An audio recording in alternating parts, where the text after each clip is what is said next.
First of all, nope, nope, nope, nope, no, no, no, no, no, no, no, no, no. Okay, so we're gonna start right off the bat. Is a 2 yard cut a scrap? Hello, Katie. Hello, hello, and welcome to my so-called life. We're jumping in tonight. It's the playoffs. The Dodgers are playing. The Kings are playing. Tammy's here. Twinny McTwin's here. We're going full crazy Gideon. Katie. Is a scrap? Is a yard a scrap? Yes. No. No. Yeah. I feel like my Anything fourth smaller graders. I spoke too soon. Anything smaller than a fat quarter would be a Yes. scrap. Let me show you Exhibit A. I have something in my living room. Hi, Katie. How are you? 2 yards, Tammy. How many 2 yards could we get, and we can make a glorious quilt out of it? Well, I mean, even if it's garment fabric, we could make so much with that. We could. So, Do you know how many dresses I can make in 2 yards? That's what I make. I need 2 yards to make a dress. This is going to be the color of my next jacket. But is this a scrap? Well, you don't have selvages on there, so yes, technically. Yeah. See? I have miles of this stuff. Well, I could put that together and make a dress. I shouldn't have brought those in here so early. Welcome to the room, guys. Welcome. Hi, Denise. Hi, Denise. Hi, Katie. How are Hi, Mona. you? Hey, Mona. Hello. We're having a grand debate behind the scenes of what makes a scrap. Hello, Jean. Hello, Denise. Hello. Do we need Katie. to get Stephanie on here? Welcome. Do I need to call her? Mona, I'm running from Stephanie. Have we won yet? No, we haven't won yet. Ooh. Hi, Jean. Scored. How are you? Hi, Chris. Hi, Mona. They scored. Stop. Yay, Cynthia. Hello. No. Hello, everybody. Shorts or hammer pants. Oh, I like that. It always makes me laugh when I see people like, what is that brand? Balenciaga. People pay thousands of dollars to dress like a denim bum, like a denim hobo. They do, but we have 2 outs though. It's okay. But somebody's on third. Hey, like I said before the beginning of the night thing, the Dodgers are going. You're gonna need heart pills. The Dodgers are like the cardiac kids. He just threw 3 balls. I'm sorry, everyone. This is the end of the ninth inning. I just want to apologize now. A scrap to me is anything left over from a project. Thank you, Mona. Thank you. No matter how big or small, Mona? How many yards it is? Nope, Mona slammed the gavel down, overruled. Well, I want clearer jurisdictions with this. I need more black and white kind of like rules, and where am I going? This gray area to me. Should I even say how we got started on this? Okay. But to be real though, no, this is real because I am a real life hoarder. If you put all my scraps in the same place at the same time, you would look at me and be like, William, get help now. You would sit down and be like, all right, we're gonna have a meeting right now because this man was hoarding way more than he said he has. I have scraps literally in the rafters above my head, and I have scraps in my truck that does not move. So I'm a black binding tonight, black thread on black fabric. Gives me a headache. You know what I do? You gotta lock on like a fighter pilot. And I get really close like this to the sewing machine when I'm sewing the same color. Or I'll put my glasses on. You want to know a trick? Please. Take tissue paper and lay it over the black that you're sewing. And then as you sew through it, you can rip it off after you're done. Yeah. Oh, I like that. Hi, Ollie. Hey, Alibaba. There's somebody on first and third now. The reason why I say that is because one day I'm going to have to deal with my scraps. Okay. I'm And I feel thinking pillow stuffing. Oh, well, that's one option. Like one big old. I'm saying you want like a big beanbag thing. Let's do it. no, I Sew the want strips together. Serge the strips together. Serge them so they won't rip apart. Make the biggest beanbag you've ever seen in your life. I Stuff want it them. with all those fabrics. I want one that's like, but I would have to chop it fine. Yeah, Denise.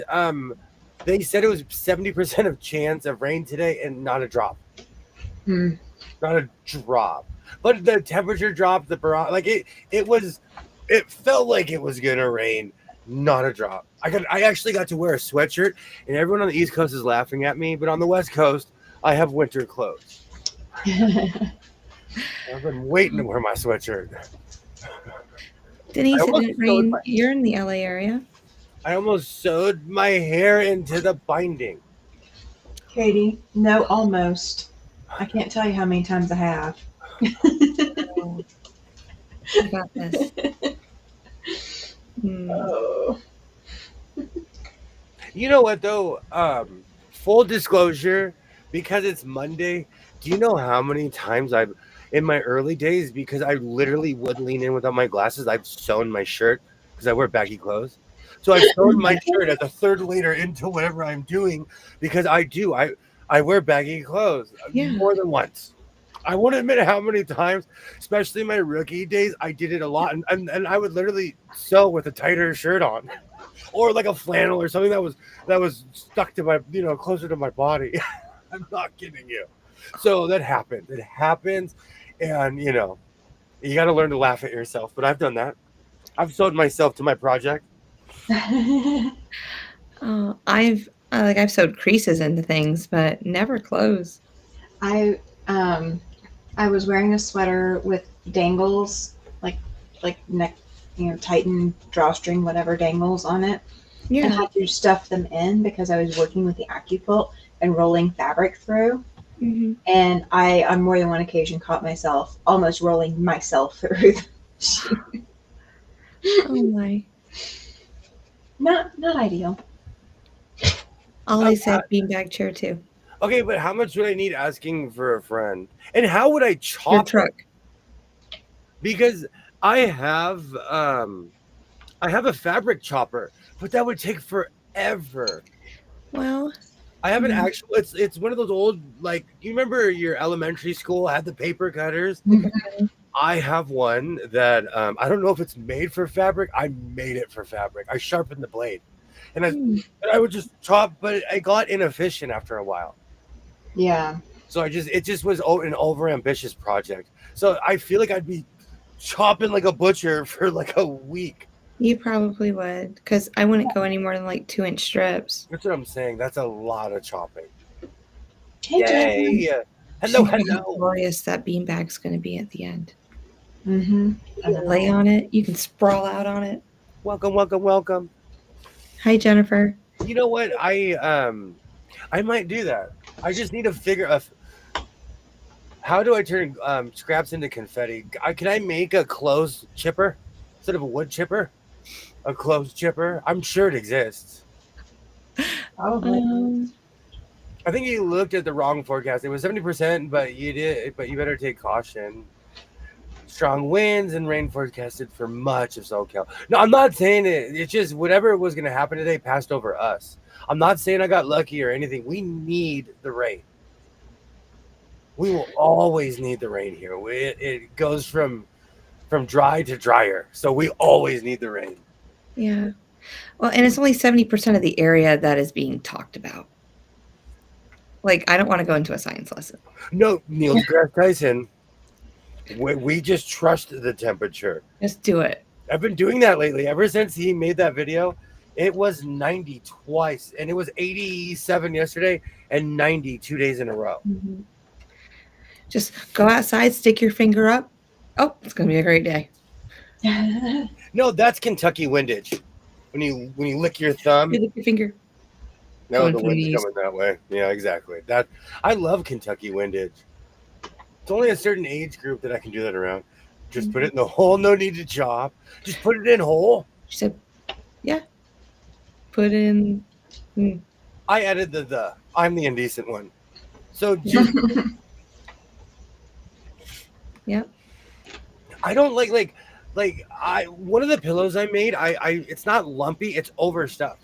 So I'm sitting there doing this on it, trying to like get it to de-lump.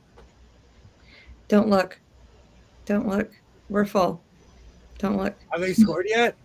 No, There's but the still a chance. bases are Don't give loaded. up. Don't. 2 outs. I'm watching. Let's go. Rally capping. Let's go. Let's get it started. Let's get it started. in here. Rally cap. Hey, if it wasn't for my husband, Freddie Freeman, we wouldn't even be in this position right now. He started it. And I do have a coat that I'll be working on this evening. I do. Cut as you go, William. Then it won't be a day of shred making. That just something tedious like that. I don't think I could. That's why I need a staff. Like, okay, today we're gonna cut 2-inch strips. I have 2 cars in the driveway. Sometimes it will rain on one, but not the other side. Wow. That happens. That happens. Storms. Yeah. It is the strangest thing to see a storm pass. When I was, did they just win? Oh no, they're showing a highlight from a different game. No, it's Oh, 1 strike, 1 ball Okay. on Turing. Is that how you say his name, Turing? Oh, and the Kings lost. Mm. Got more rain today. She would have been happy to share it with you. There is a tropical storm passing through right now, but it's heading more east. Because of where I live, it's a weird thing because they come in through Mexico, but it'll hit the bottom of California, but it usually hits more Arizona, New Mexico. It's Hurricane Priscilla, right? She's calling it Hurricane Jessica. She's still calling that when we were talking earlier today. Oh. Whenever I hear Priscilla, I think of Elvis. Me too. 2 strikes, 3 balls. I swear there's some sewing that will be going on this evening. No, I cut out this. I have issues about wearing things that are near my skin tone, but I'm trying to get over my issues, so I'm making a jacket. So everything's cut out. I just need to line it. It's the end of the 9th inning. Oof. Did we win? Did they strike him out? Did he make a fly ball? They're walking around. We won. Oof. Yes. Oof. Ooh, we barely won. All right, I'm done watching it. Oof. Okay. Well, the rally cap won. I'm here now. I Hey, need Rita. pontoons for my house. I need pontoons. You know what? It's so weird how you can be like, because where Rita lives, that's within a driving distance of my house, like 6 hours, 7 hours, and it's a That's- completely different weather system. Mhm. Northern California is like that. Technically, Northern California is 4 to 5 hours from my house. They have 4 seasons. We don't. We have 70 degrees, 90. Those are our seasons. The 70 degrees is amazing. I've been there for that. Do you have 4 seasons where you live, Tammy? Yes. We're in fall right now, so the weather gets all the way up above 60 and then drops to like 40s and 30s at night. And then we'll have winter and it will stay really, really cold. Yeah. And spring will be kind of like fall. And then summer is, it, still drops at night, but not into freezing temperatures.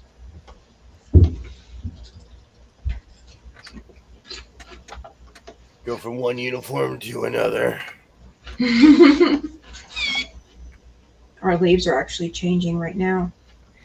Yeah, everything started dropping here too with the wind changing. It's 45 degrees here right now. According to Rita says it's 94 degrees right now with pouring rain, 95% humidity. Yes, pouring rain. Oh. Oh, man. Hi, Dre. Hi, Dre. Wait.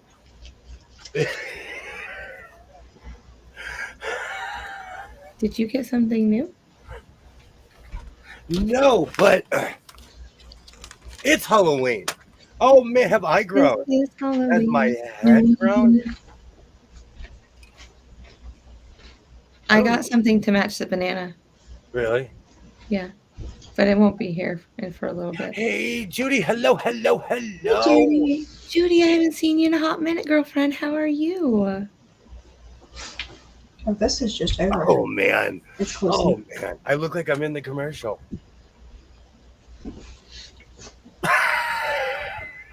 It's Halloween.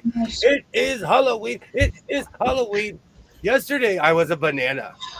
I know. I saw. And I was digging. I was digging and digging. And it was right where I left it.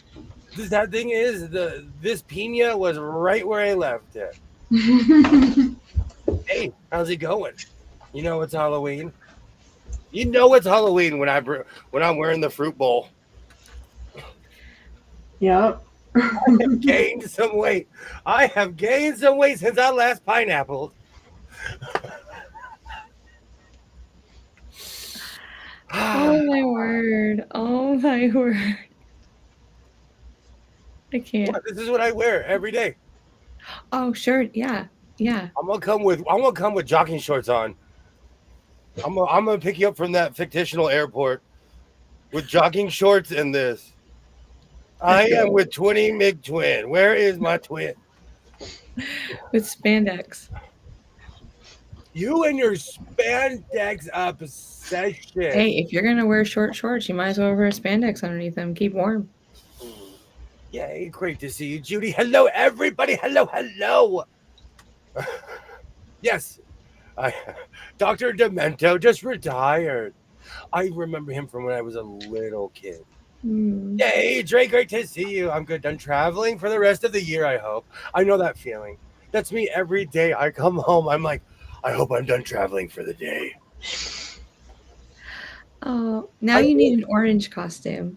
I feel like I need a short of a banana speaking to a pineapple. He can do a whole. If he gets enough costumes, he can do the whole Fruit of the Loom commercial. He needs some grapes. He needs balloons. So from banana to a pokey hair thing to be free. Thank you so much for stopping by, Mona. Thank you so much. Good night, Mona. Hopefully everything goes well in the morning with your appointment. Yep, he's a pineapple. This room is filled with a bunch of cheesy costumes. But when I was a little kid, I was a devil with a pitchfork. I want to recreate that costume. But really, it was just a dress shirt with fake blood, with the pitchfork and a cape. Yay! Hello, hello, Linda. Hello, hello. I'll deal with the rain and nice weather temps. No snow and no cold weather. That is true. It never snows here. I understand that, Rita. Thank you so much for stopping by, Mona. Hello, Linda. Hello, hello. Again, like yesterday, you are not hallucinating.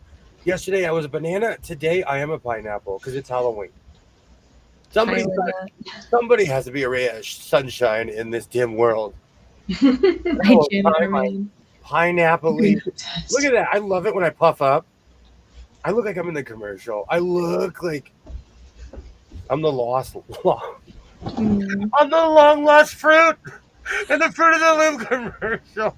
Yes, you are. Yes, you are. Where's the pineapple? Where did he go? Rita, my hand is incredibly tender. And so I'm going to be putting some coverings on it here in a minute.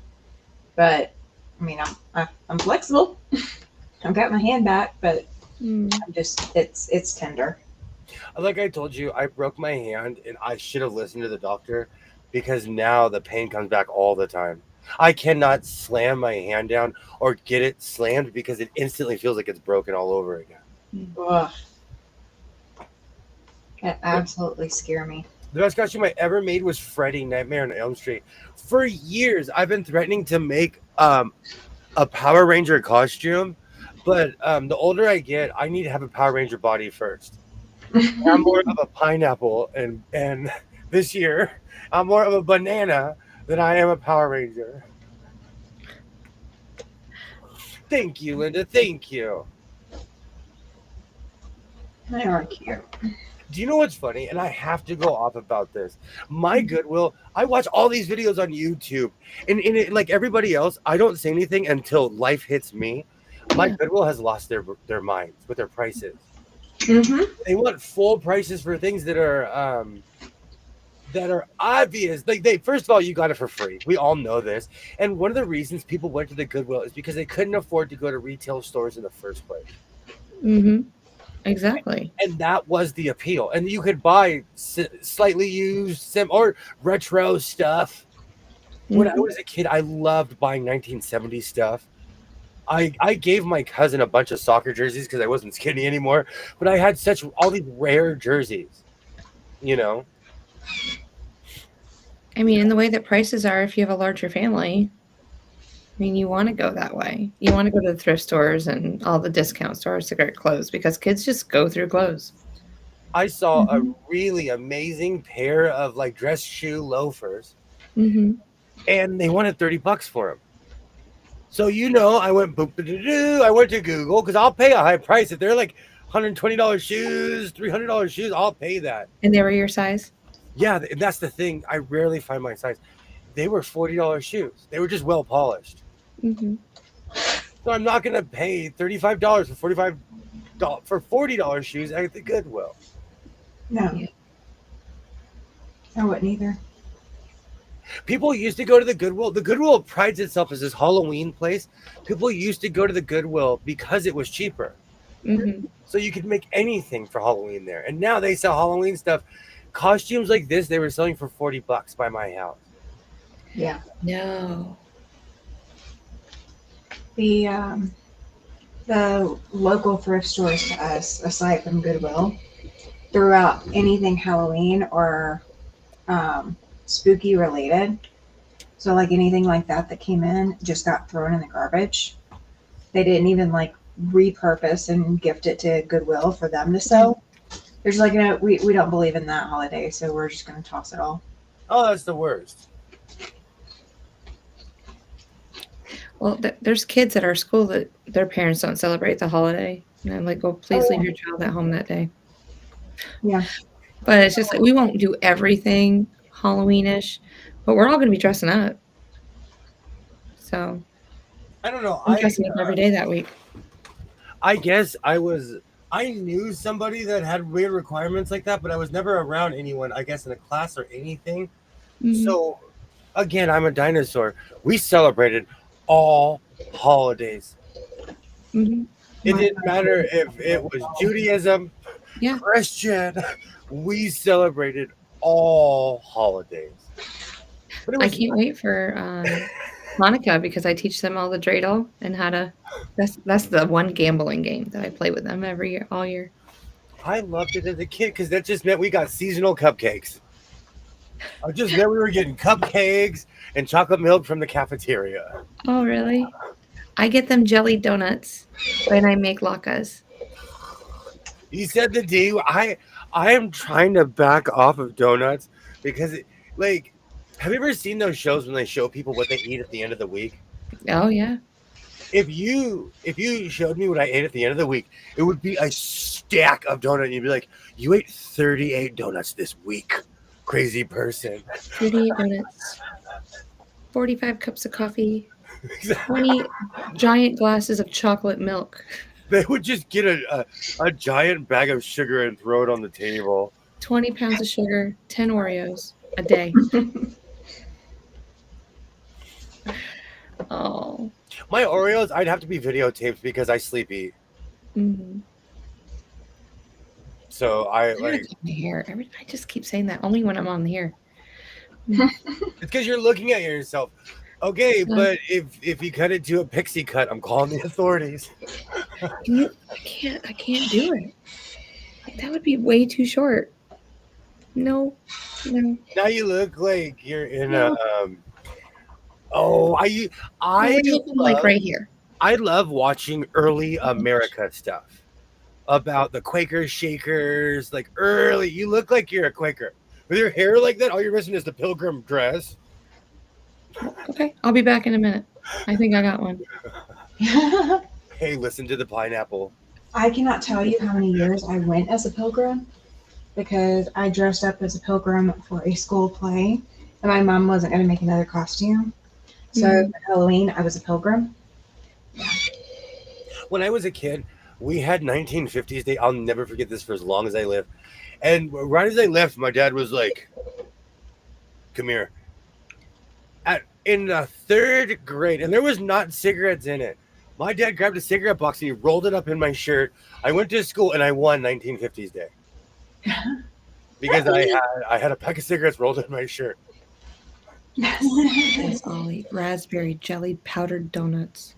I love the filled 2 donuts. pounds of Sour Patch I don't Kid. care. Hey, I don't care about any powder or whatever. Or Oh, I forgot that, Ollie. Good job. maybe I did buy more. Maybe I did. Oh, And this is a new bag, so it's heavy. I could throw this at somebody. I could stop a robbery, throw this at someone's legs. Man, would that not be embarrassing?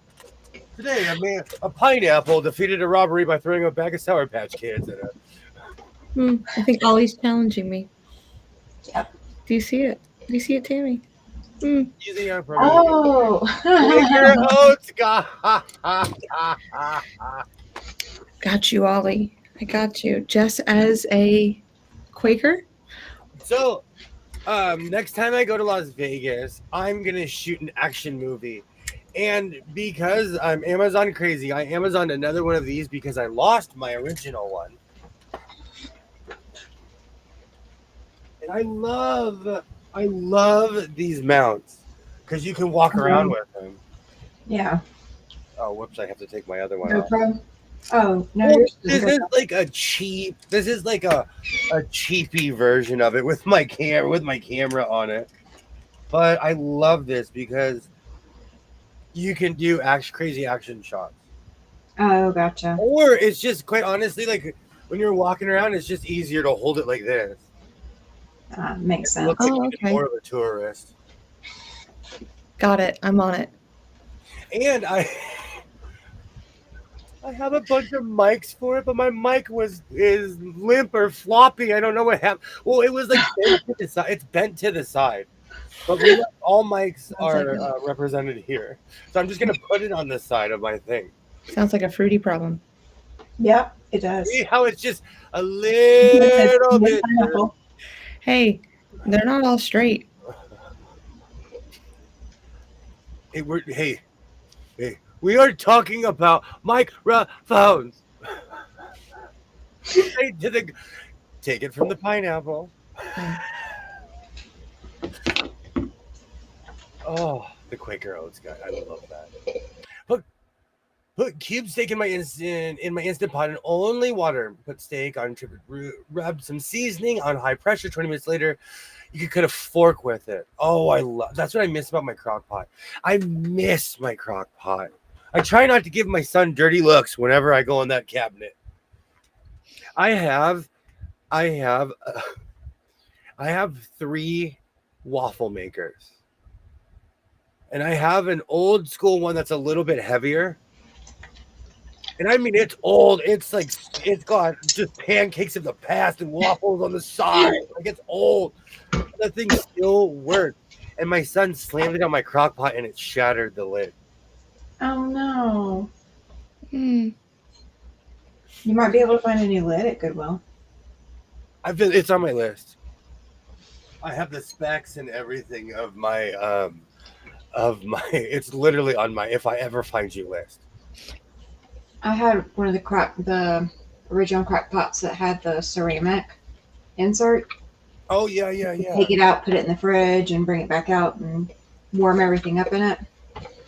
And somebody put it in the oven, which you can do, but they put it in the oven cold. Mm-hmm. The oven wasn't cold, but the crock pot piece was cold. So they put it. They cracked it. I'm screaming because every once in a while my son still puts full sodas in the freezer. Oh. And it explodes and paints the walls. This is I close guess to that would be the an argument for the fridge in his room that we had Yeah. a few months back. That's why I don't miss. I used to have a full stand-up freezer in here, and it just became a malt like it just became like we were just making Pepsi ices in here. So I got rid of it, and I'm glad I got rid of it.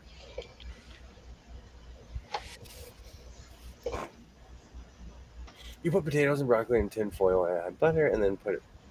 You guys are okay. You guys are making me hungry all over again.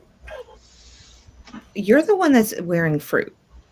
You are. You Okay. started it. You're causing this stir up of hunger in us. You're like, oh, I want a pineapple to eat. Read it and weave. Because I'm thinking right now, I'm just going to go get my pineapple, chop it up, eat it. Big juicy pina. I love big pineapples. I had to bring the pineapple costume back. There's no way I'm just gonna wear this twice and never wear it again. Not in the house of sewing. I'm gonna have Banana Chronicles where I go around to different fabric stores before I get banned. That's how you in LA. That is how you get banned.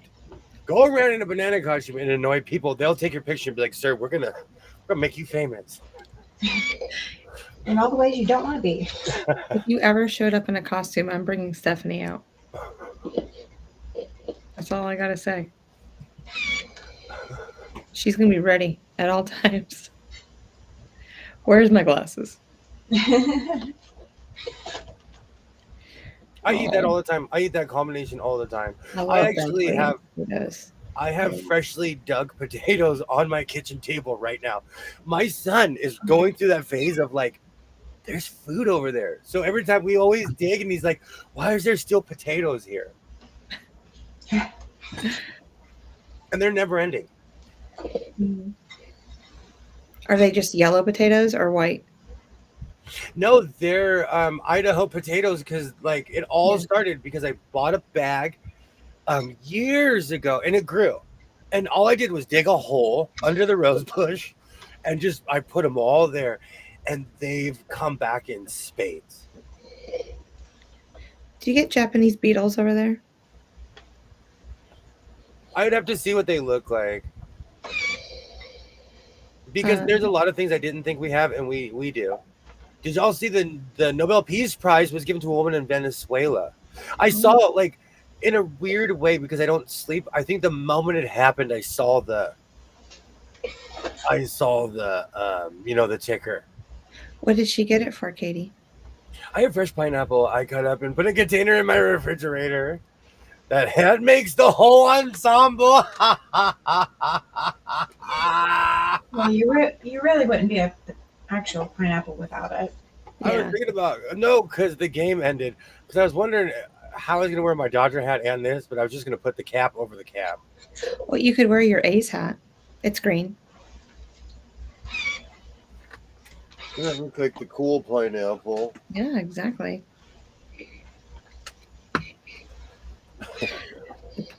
The pineapple going to Vegas. Viva! Oh, you had to say that. Viva! You know, I actually know that song by heart. Gonna take my soul. Viva!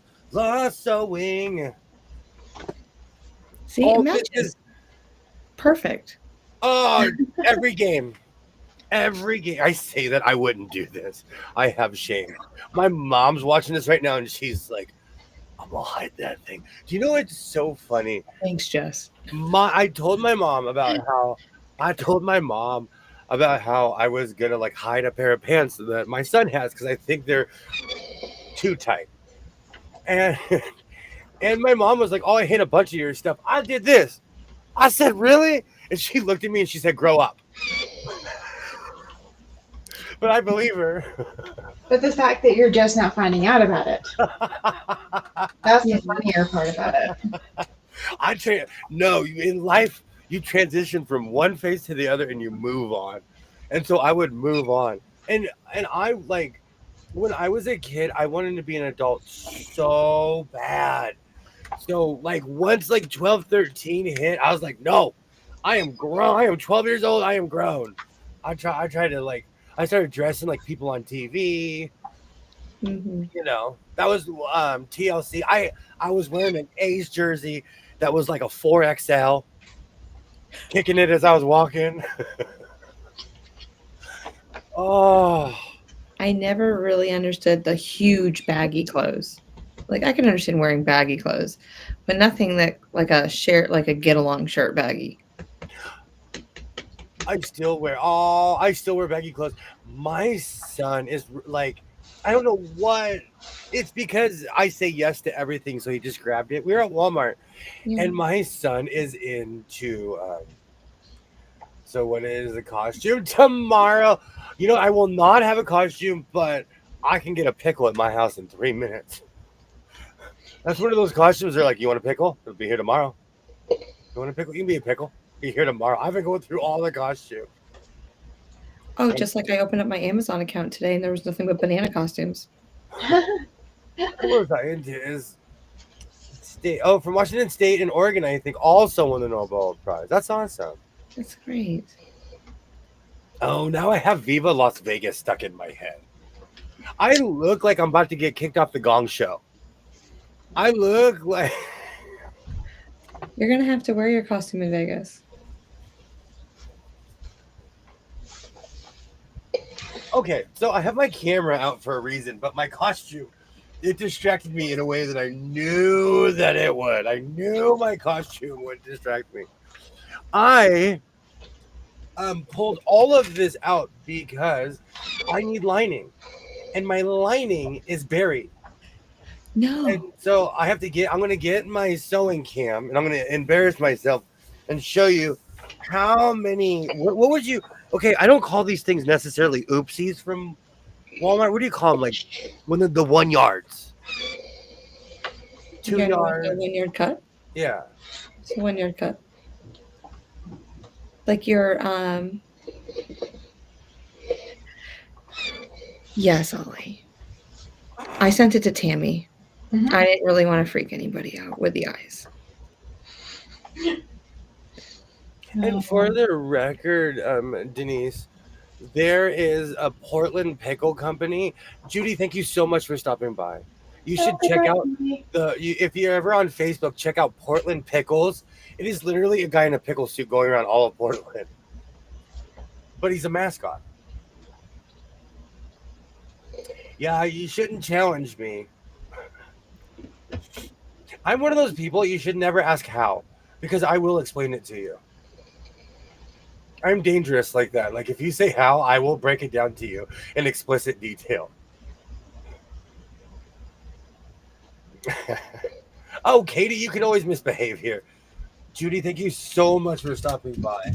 And I'm doing this also to shame myself in a way because I need to stop buying these things.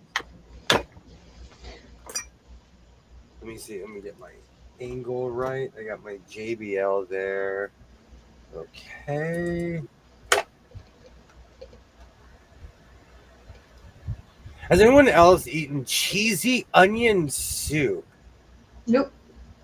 Not I. Oh, French onion soup. Oh, heck yeah. Yes. By the gallon. By the gallon. I love French onion soup. Is French onion soup cheesy though? Yeah, they put with Swiss cheese or Okay. others on top. Unless you're suggesting using it for something naughty. No. I love that. I used to go to a French cafe that they no longer have in LA anymore. I miss their food. And it's also because French people eat like they fry everything. And so I love any country that fries everything. I'm there. I love you. Mexico, France, oh, UK, I'm looking at you too. I love your country. Canada fries food too. You can get a good English breakfast in Canada.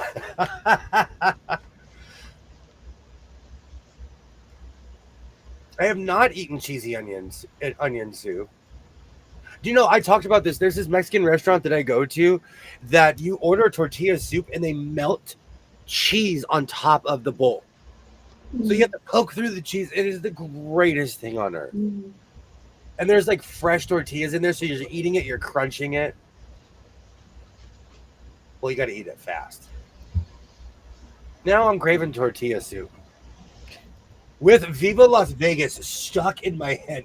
You said it and it triggered me. Viva! And it's the Big Lebowski Viva Las Vegas. So me and Bunny Lebowski are going to go to Vegas. Holly, are you going to make that outfit for me?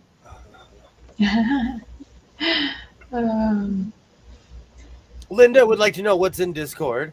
Yeah, you have to show. You have to share your work with the rest of the class. She said, "What is Discord?" Discord is a platform that you can use to communicate with other people through video or audio chat, or just message people. Mona has a Discord. I have a Discord link that we can share later. I'm sorry, I'm not wearing my glasses. I retract my statement. You want to see? You want to see the picture? Jamie Oliver has a video from today making cheesy onion soup. And a lot of these things I love because they're easy to make at the house. All right, I gotta get to my lighting. Let's make sure that my camera. Tammy, there's an updated version for you. Okay. Perfect-ish. And yes, this is a real iPhone 7.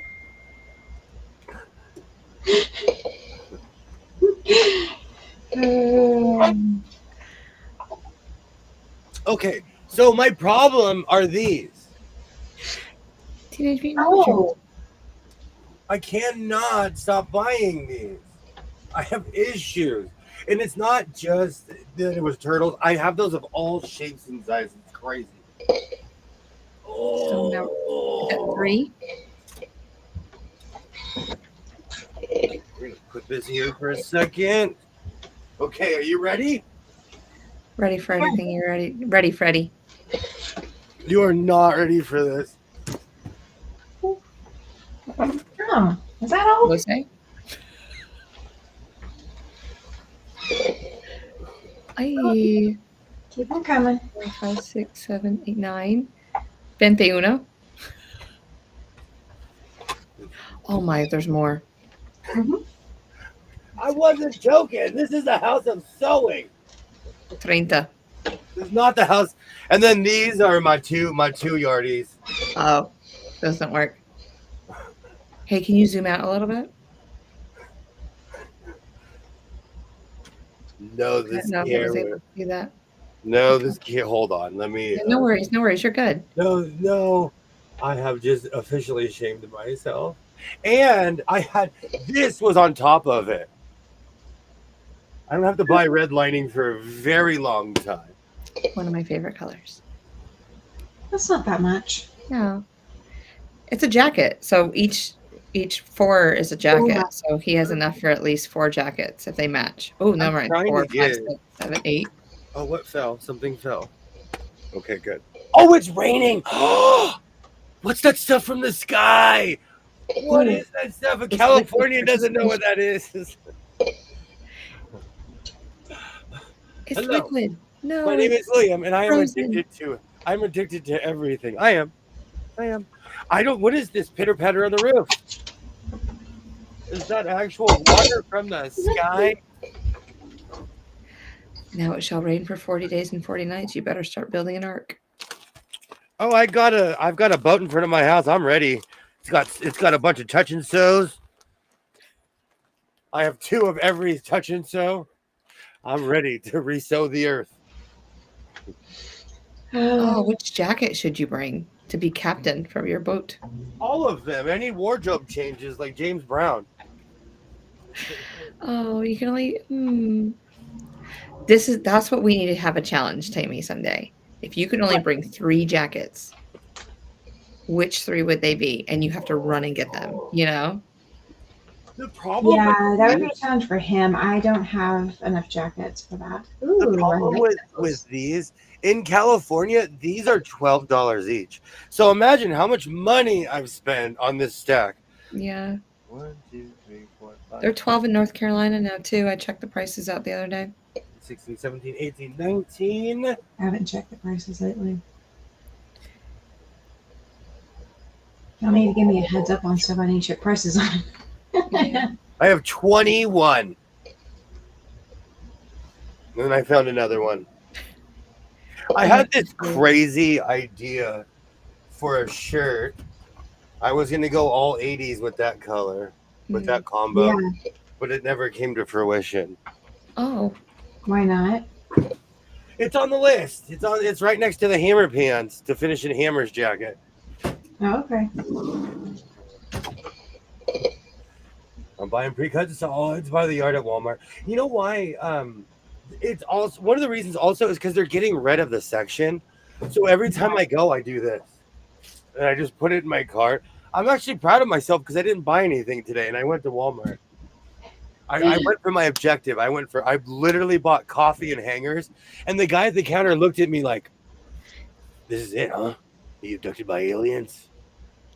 it's only a yard, but I feel like you need this He does need to that. go with it. Oh, I like that. That would be perfect. That combination, this weird. I don't know. When they put these on sale, and this combination reminds me of when I was a kid. Yeah, I think it could almost go, but it has more purple in it than that blue.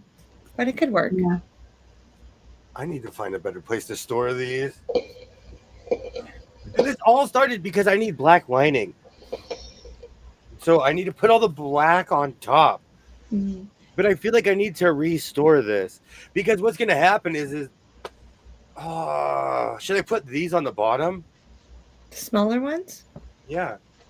Well, if you're not going to use them first, then yes. But then I'm going to cover it and want to use it. Or I'm going to be like, I need orange. The coat of many colors. It's coming. Start cutting strips. This is like really orange too. Mm-hmm. I think you have one of every color. Well, all the solids were on fabric is unreal expensive where I live. Yeah. And so when anything's on sale, I'm like, it was on sale to the point that like one of these were on sale for like $2-3. Each of these are $10, 8 to 10. These Waverleys are 8 to 10 where I live. Wow. And the 1 yards are $6 or $7 for a yard. So when these started going on sale, I was like, oh, I'll take them all. Oh, absolutely. And I went a little crazy. So, y'all, we know what to get him for Christmas. Gift cards to Walmart. No gift card. No more. Digital cards. Digital. I am swimming in gift card. It's all right. Now I have that song stuck in my head because I was saved by the bell. Yes. Oh, Zach Morris. Yes. Mm-hmm. I remember that. He, I know this is a shocker to no one. He went to the same high school as the high school my son goes to. Briefly, while they were filming this show. Okay. And he flat out admitted like he was a nobody because no one knew who he was. Because the show was towards preteens-ish, and he was in high school and most of those people really didn't watch the show. Yeah, that makes sense. But even that show Flow that I've been watching, I was so shocked. All that was filmed in Burbank, California, which makes sense because I recognize most of the actors. Mm-hmm. But that whole Texas honky tonk was filmed in Burbank. And they have real country people in there. I mean, like real country singers are in that show. People that I had to Google. Layer cakes are 50% off and ship left. Welcome. Hi, Benji. Hi, Benji. Yeah, Benji. My son's band costume was in blue and pink. They won the Grand National Championship. It reminds me of the 80s hardcore. Welcome, Benji. Is that Benji? Welcome. Benji. Hey, William. Fabric Cut in Norfolk, Virginia has Kona cotton. $7.25 a yard. Just order the fabric and say, I know I need to. Fabric's crazy expensive here. Yeah, and if you get enough of it, it's free shipping. Great to see you, Sheila. I go crazy. You know me. When I buy things, I'm like, I'd buy hats. When I walk into the hat shop, the guy's like, yes. Because I'll buy a hat and then I'll buy the sales hat. So I'm buying 2 hats when I walk in. Did you get any new hats today? No, I haven't. Um, in about a week, I'm gonna disappear for a couple of days. Oh, I'm saving myself. I might not even go fabric shopping this weekend. Why do I need to go fabric shopping? hmm. You need to make a quilt with those. Yeah, you do. No, but a lot of this was for a quilt that never happened. All the star stuff was Yeah. for a quilt, but then I didn't like it. I bought certain designs and I didn't like it, but then I was gonna go the dinosaurs with the star stuff. Total lining then. My Can be a No. surprise on the inside. you could make my mystery quilts. You could try the scrappiest version of a mystery quilt ever. Oh, quilt in a day. Amazing. Yeah, quilt and All in daily. a day has kind of bolts. I 10 or 15 yards, Sheila. I mean, I'm going to look it up. I But go crazy when I buy fabric. I go insane, and I buy an insane amount of fabric. Yay! Welcome, welcome, welcome, welcome. Benji, I really like your picture too. You're bringing it back. No, I have a Raptor. I actually wore it on the back of a jacket. It was a giant Raptor attacking the city. Hmm. I wore that forever. That and my Launchpad McQuack vest. Save money on fabric means more money for hats. Absolutely, absolutely. Oh, okay. Thanks, Sheila. Well, and also, I can't believe I'm saying this out loud. It's cheaper to go shopping in Nevada for Christmas than it is to even shop online. So I'm planning to buy my son some Raider stuff. Hmm. I know his hat size, so I'll probably buy him another hat. He tells people he's like, I have 7 Raiders hats. And I'm like, we're gonna bump those numbers up, son. We're gonna bump those numbers up. You need to get him like a rack. Does he have like a rack for like his hats or like a box like you do? Because he does a lot of video conferencing for school. He has a Raiders wall. Mm. But like I had a bunch of old Raiders shirt that said like I don't like Raider haters, but it didn't say I don't like. Yeah. And he wears it. And I told him, okay, you can't wear this on screen, but you can wear it in public. Oh, free shipping is my middle name. Love it. I need it. I don't know. I'm gonna move at a bit of a snail's pace tonight with my coat because I'm so over ambitious. I make a fully lined coat every other day. So I'm clapping in my production team. Hey, you guys are great. House of Sewing, you guys are busy beavers. I'm giving What everyone a pattern do pizza you use party. again? I'm giving everyone a pizza party. Do you know that's like a new insult when your employer gives you a pizza party? I'm such a baby. When we have pizza at my job, I'm like, is it 11 o'clock yet? Is it 11 o'clock? I'm like waiting. I'm like paying the pizza guy. I'm like helping him in the kitchen.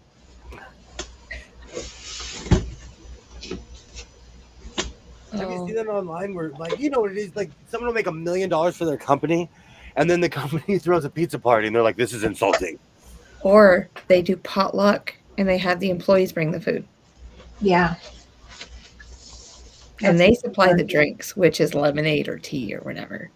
But Why the is it employees all always- crock pot food. Why is it always lemonade? I'm iffy. And it's always that what is it? Minute Maid.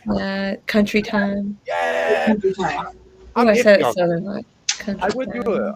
a hardcore sugar phase, even more than now when I was when I lived on my own in my 20s. And when I say alone, I mean child free. That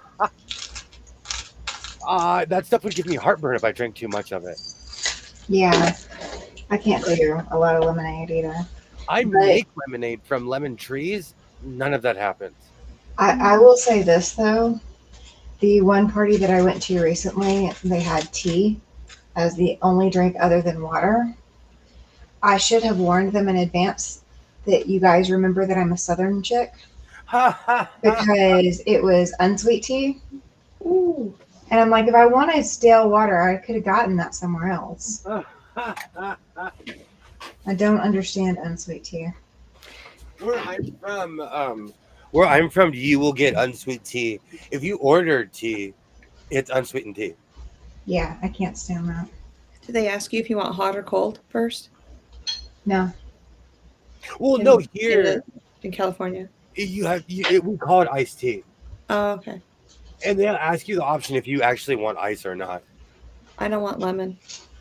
What do employees expect if pizza is an insult? One of the reasons it's an insult is because some people will make millions of dollars for like a startup company, and then they have a pizza party. And it's honestly a younger generation. I'm easy to please, man. Well, pizza's like the cheapest food you can get for a group of people. Yeah. Well, in mass, Yeah. like if you were to order, we my mom gets invited to a lot of parties because she brings caterers with her. It's different if you're gonna have like 100 people. My mom will get a Mexican restaurant to cater, or there's this one Chinese restaurant. If they know the Chinese restaurant there, people will show up at the party. They will. That's different. It is different. When you have when it's catered from a restaurant, is different than being like from a pizza place. Yeah. Yeah. I mean, it doesn't even have to necessarily be a fancy restaurant. It just needs to be something other than just pizza. Pizza's what all the kids get at school, too. So, yeah. I've jokingly said this for 7 years, and it's true. I eat like an emancipated 13-year-old. The only reason I don't eat pastrami every day is because I had a doctor tell me, "Do I need to tell you your heart's going to explode, or do you? Is it an exploding valves, or do you want to eat pastrami?" So I no longer eat as much pastrami as I used to. I don't think I've eaten enough pastrami to ever get a doctor to say that to me. When I was in my 20s, I worked at a lot of different places, and I discovered pastrami. I would eat it, but I wouldn't eat it all the time. Mm-hmm. In my late 30s, I ate it 3 to 4 times a week. Maybe for a year and a half, 2 years, maybe. Maybe. There's a sandwich place that has a turkey avocado, but they also have a pastrami avocado. Mm.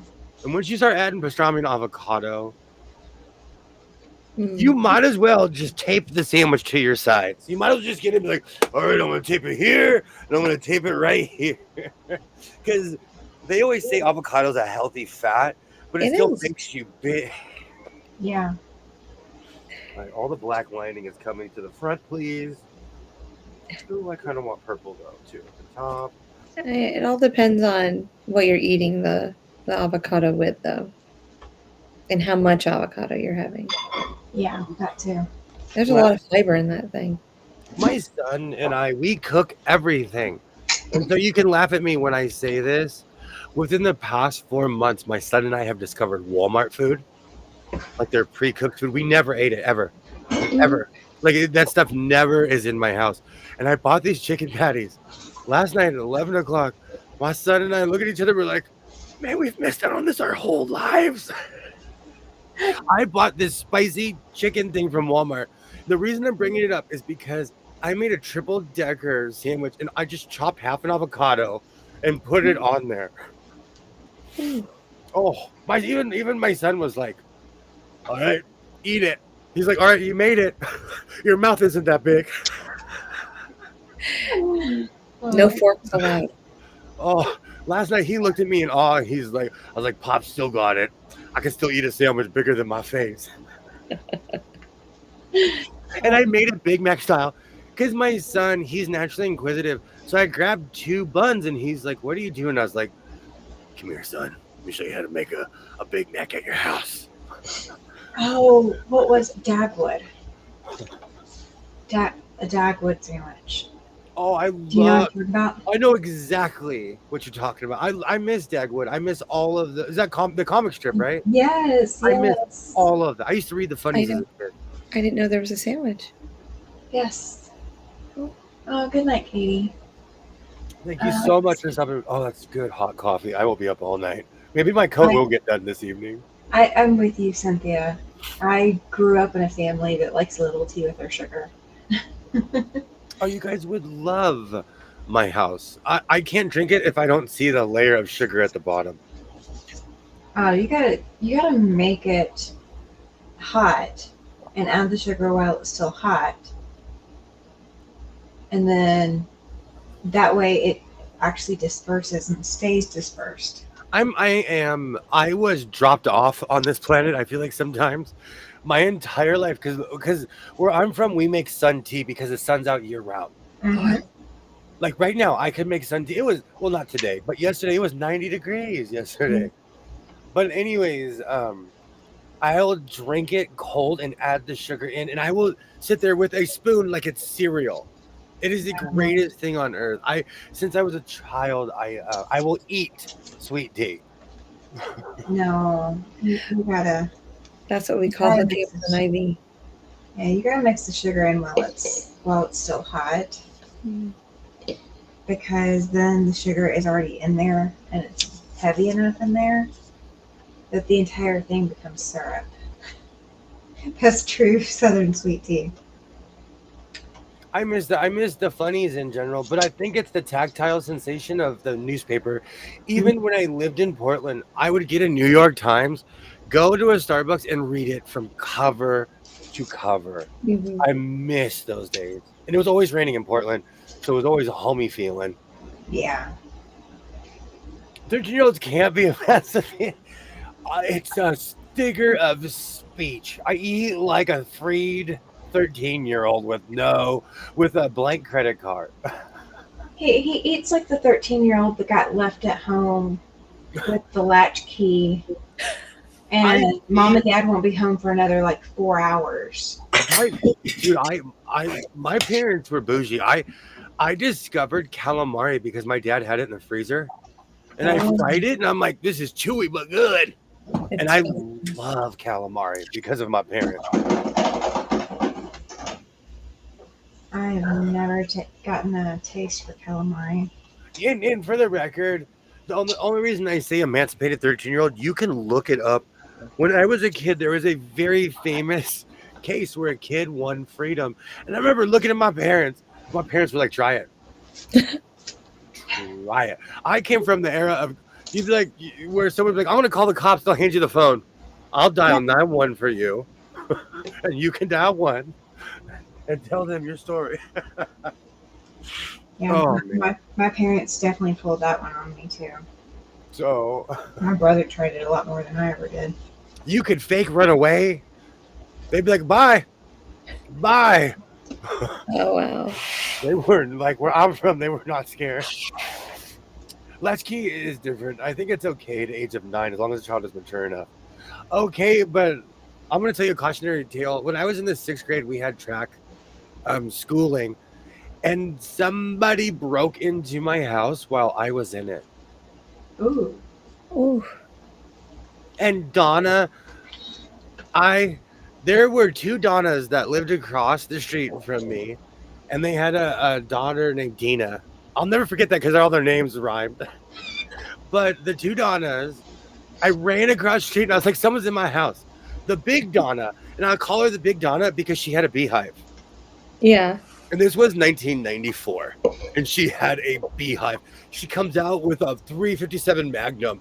She called the cops, and she's like, you better get him before I do. And they caught the guy. So everybody needs a Donna in their life. She was not scared. Love yeah. it.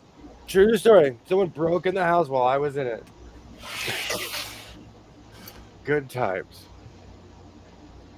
Wonder what happened to that guy. I bet I could look him up and see his criminal record throughout the year. But I know his name.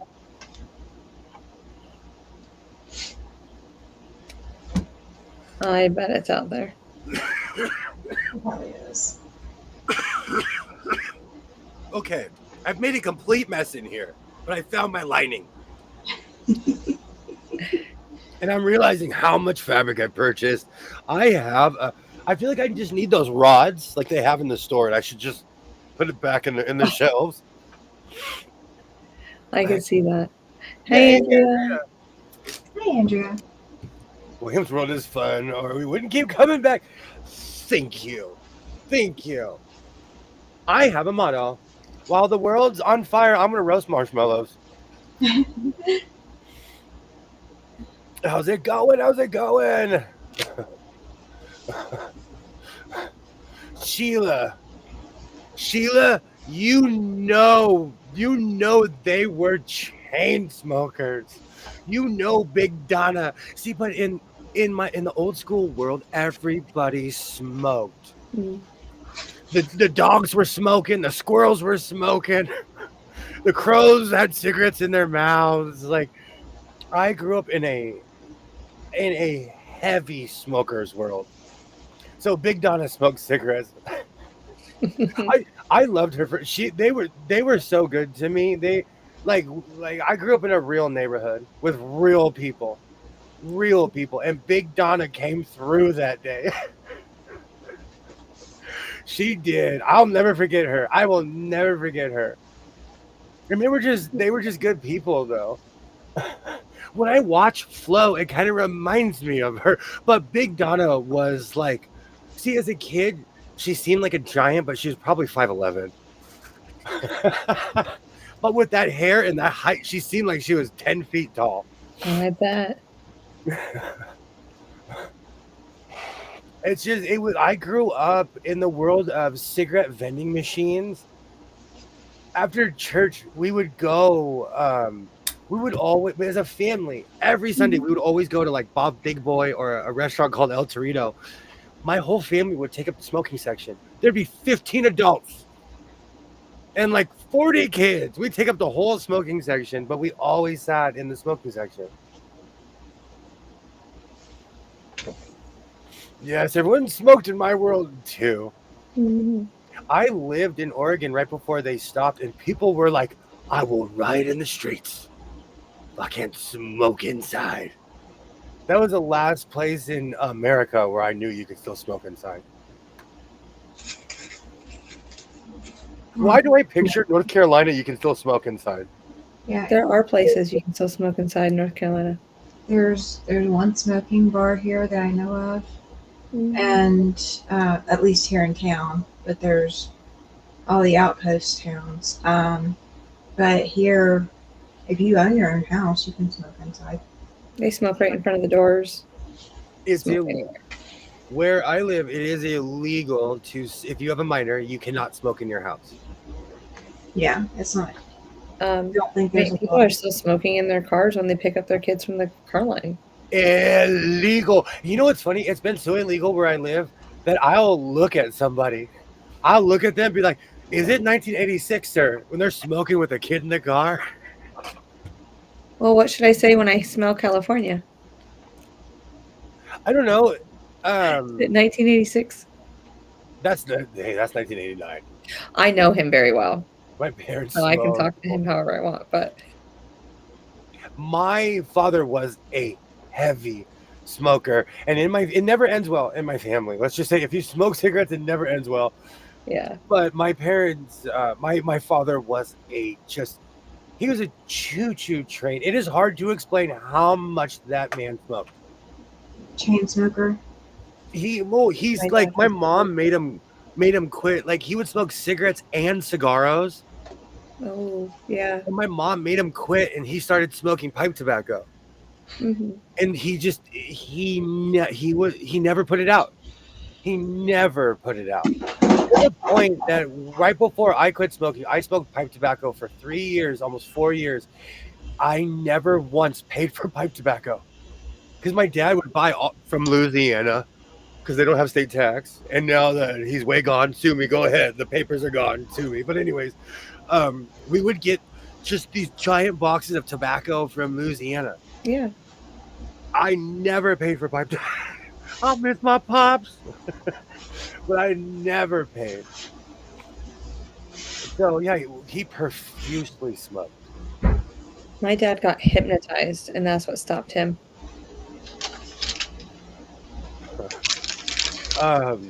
It's not. I don't know. You know, and the sad thing is, we were talking about this earlier. Like, a lot of people don't like cigarette smoke. I'm a space alien. I love the smell of cigarette smoke. These kids were smoking in front of a grocery store. My mom and my son were like, "That's disgusting." I was like, "So disgusting." Oh, they're so gross. And these kids were like, we're so sorry. I was like, stand there for about 30 more seconds. And I said that out loud and they laughed. And I was like, and I walked in the store. But technically, you're not supposed to smoke within a mile of the front door where I live.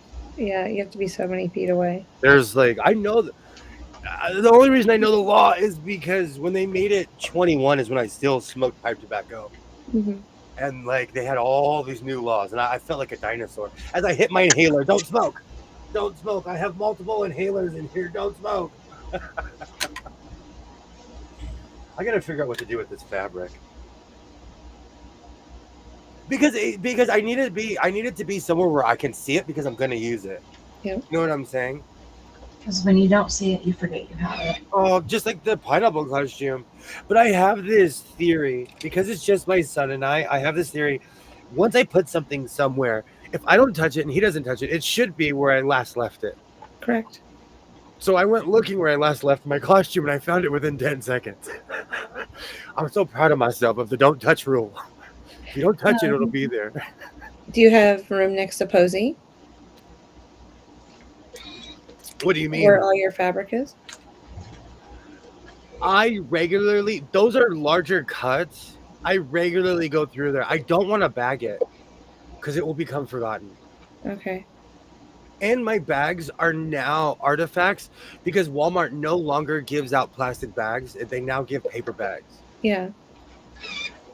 I want one of those half bags. They have half paper bags because I'm childish. I have never seen one before, and I want one so bad. I'm gonna come to work with it too. Both hands on the handle, walking with my little Walmart bag. Trick or treat. Give me some candy. I'm telling you, I could walk in a full night suit, the full metal with a sword. They would like, "Good morning, William." They wouldn't even react. They expect me to be off my rocker at my job. They expect me to come wearing a kilt, wearing a hat of every MLB team on earth. Mm-hmm. Have you ever worn a tux? Yes. Darn. I was going to Yeah. say. At You work might have too. At work too. More than once. Mm.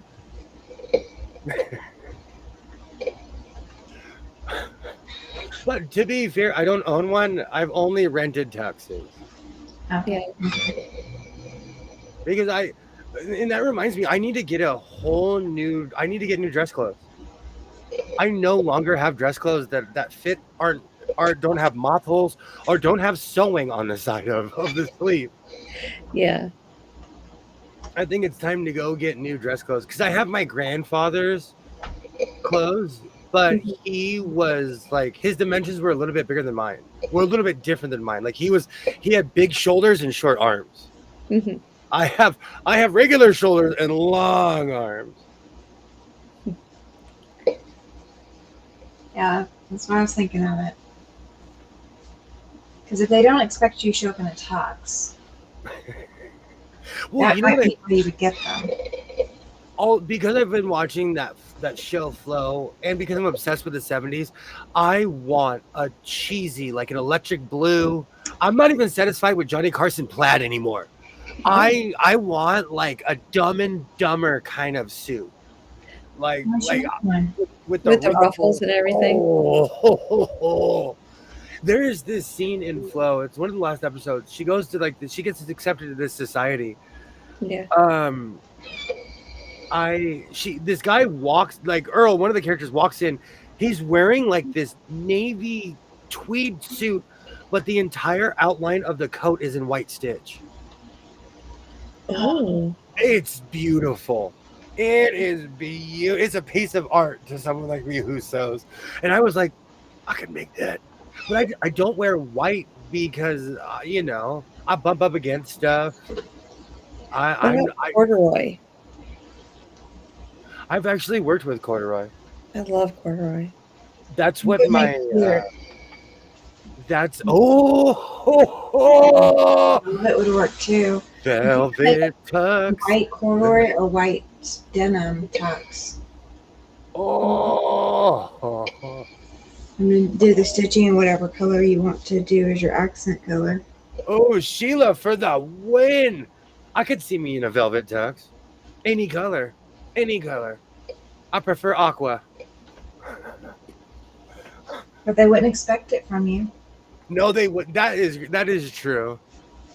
I was thinking about cosplaying the foreman because unfortunately I'm above everyone else, so I can do it. Because if anyone else did it, he'd be like, "Get out of here." But he wears the same kind of he has like 4 flannels, and I own 3 of them. So I was thinking about, and I have the same tractor hat that he has. I have the same boots. I was thinking about cosplaying him one day for Halloween.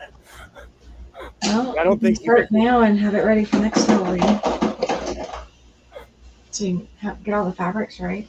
And I would hide before the safety meeting, and then I'd run out, and I'd come because he has a Fu Manchu. I would come with a fake Fu Manchu too.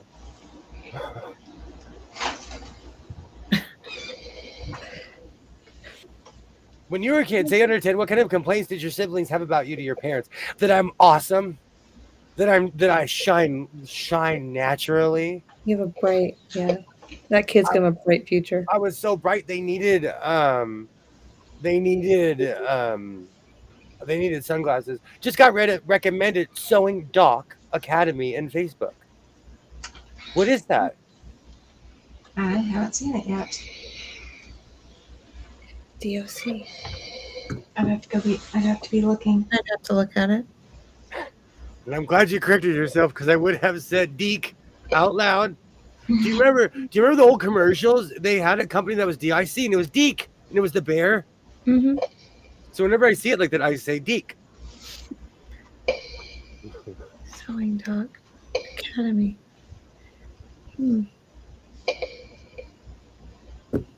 Interesting. Oh man. Online learning platform that offers vocational training in sewing machine service and repair. Oh. Yep. I want to be part of Doc. I want people to call me Doc. But I've never been a doctor of anything. You have a PhD.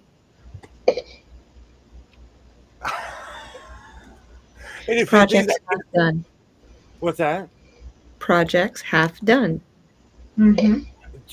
I am Professor PhD. I am Professor PhD on that one then. I am a professional. I found a shirt, right? Grabbed it. I was like, I can't tell if this is the beginning. Like, where's the front and where's the back? Mm-hmm. That reminds me, I need to finish that as well. A program to teach you to repair sewing. You know what's so funny? I literally learned how to fix sewing machines by jumping off the cliff. Literally, like just taking the top off, adding oil, and seeing what happens. And I learned a bunch of tricks along the way. Mm-hmm. But I went in old school with a can of 3-in-1 in my hand and pure ignorance. So in order to be part of that on Facebook, you have to be paying for the course to learn how to repair sewing machines. Oh. I actually pay for that other. I actually wouldn't. If they taught me how to fix my brother, I'd pay for it. Well, I bet most computerized machines are pretty similar. Ollie says he thinks he knows the couple that runs it. Hmm. The pricing looked standard. Yeah. I would expect the courses to cost. Mm-hmm. Oh. But I mean, they're only going to be able to teach you what they can teach you. They can't teach you every specific brand. And like you can't be certified for certain brands because they won't have the courses for that. Okay. I took a sewing class, and quite honestly, I met a bunch of really cool people. I knew half the stuff already, but I got to leave my house, go outside, socialize with other humans, and I had an amazing time. That's half of the reason that people like us join quilt guilds and sewing groups and all of that is for the socialization aspect. No joke. I love that. I love getting out and meeting people that have a like-minded. What, sewing Deke or sewing Doc? Yeah, it's I have two broken sewing machines. Might be cheaper to do the course. I'm telling you, it might be, and you will have that knowledge for the rest of your life, though, Andrea. That's what's more important is gaining the knowledge more than anything else, yeah. in my skewed view. The Because there's only caution with it is that if what's broken with your machines is computerized, you may still not be able to order the parts you need to finish replacing things. I want to know why my brother sews backwards. It bothers me. How new is your brother? It's like a 2018, 2019. The motor is probably wired in backwards, so whoever repaired it last may have crossed the wires, motor connecting the motor back. I've had that happen once before. I didn't cause it. Somebody else, another technician, caused it. Sheila, That's what the problem was.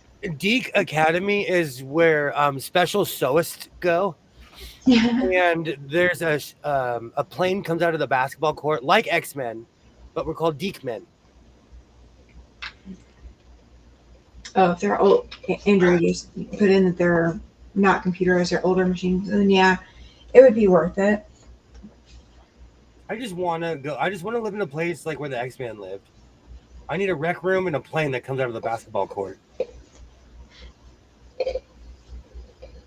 Absolutely, Andrew. No, I am pro learning it. I took a class. I took a sewing class, and they asked me, "What do you know about sewing?" I said, "A lot. Teach me. Show me what I don't know." They didn't show you buttonholes. They did. Doing it is in the whole other, and they actually stood around me like this. They were shocked. They're like, "See, your machine can do it." Because I brought my husky with me. Oh, I miss my Husqvarna Viking. I got to get that fixed. I'm gonna. Yeah, send Jean says that she asked them if she could do the Bernina course, and they said no because it's Bernina. Yeah, you have to go directly through. You have to go directly through Bernina USA here in the States to learn how to do it. So you have to go to Chicago to learn. For the record, Andrea mistyped. She wasn't trying to. Everyone saw Deacon got excited. Definitely worth investing into yourself and learning new things. Absolutely. I'm telling you, during the plague, I finished a college course that I dropped out of 20-something years earlier. It is always important. It's okay. It is okay. I asked them to do. Bernina is really, they're like secretive. They safeguard it because, I mean, so I was a Bernina tech, but because I haven't been affiliated with the store, and you have to be affiliated with a Bernina store, but because I'm no longer affiliated with the Bernina store, I'm no longer Bernina certified. I would have to go back to training, relearn all the stuff I already know, and pick up all the new stuff in order to be a certified Bernina tech anymore. So I need a rec room. It would be all sewing machines, but to be fair, I'd put a pool table in the middle. I'd shock you. I'd say I don't know how to play left-handed, and then I'd switch and beat you.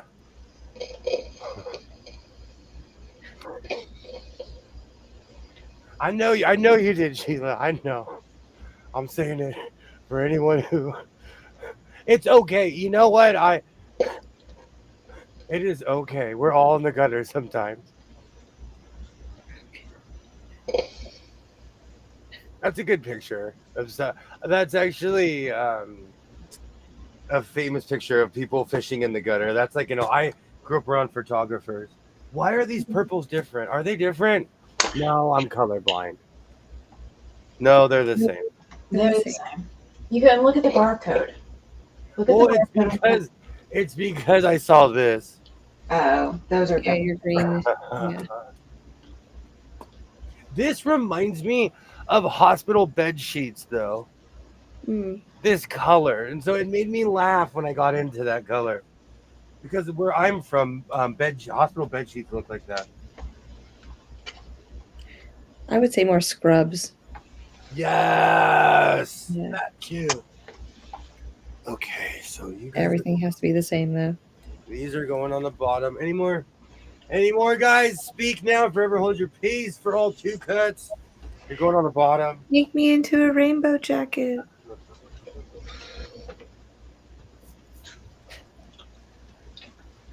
Oh, I gotta move this. All right. I have a garment question, William. What's that? All right. So I'm making a sweater, and it's a very soft brushed t-shirt cotton. Yeah. So it's soft, but it's a little bit warm. And we decided tonight that I'm going to put the thumb holes in the sleeves. Ooh. So I'm going to open the sleeve up, the seam up. What would you do at the edges of where you open it up? Would you do zigzag stitch real close, like satin stitch? That's exactly. Well, I actually started off the hard way making my own buttonholes, which just means sewing it over and over and over and over, hand sewing. Yeah. But then one day I graduated to just a stitch over it. The problem is, if you the only thing is that do you want it to look puffy or do you want it to be flat? I want it to stay kind of seamless, where it doesn't show a whole lot. So like I've got at the hands, I left enough so I can do another seam all the way around, like hemming it. Mm-hmm. So there's 2 layers of the t-shirt material. Oh, So I'm gonna have 2 seams that I'm cutting through. I love that.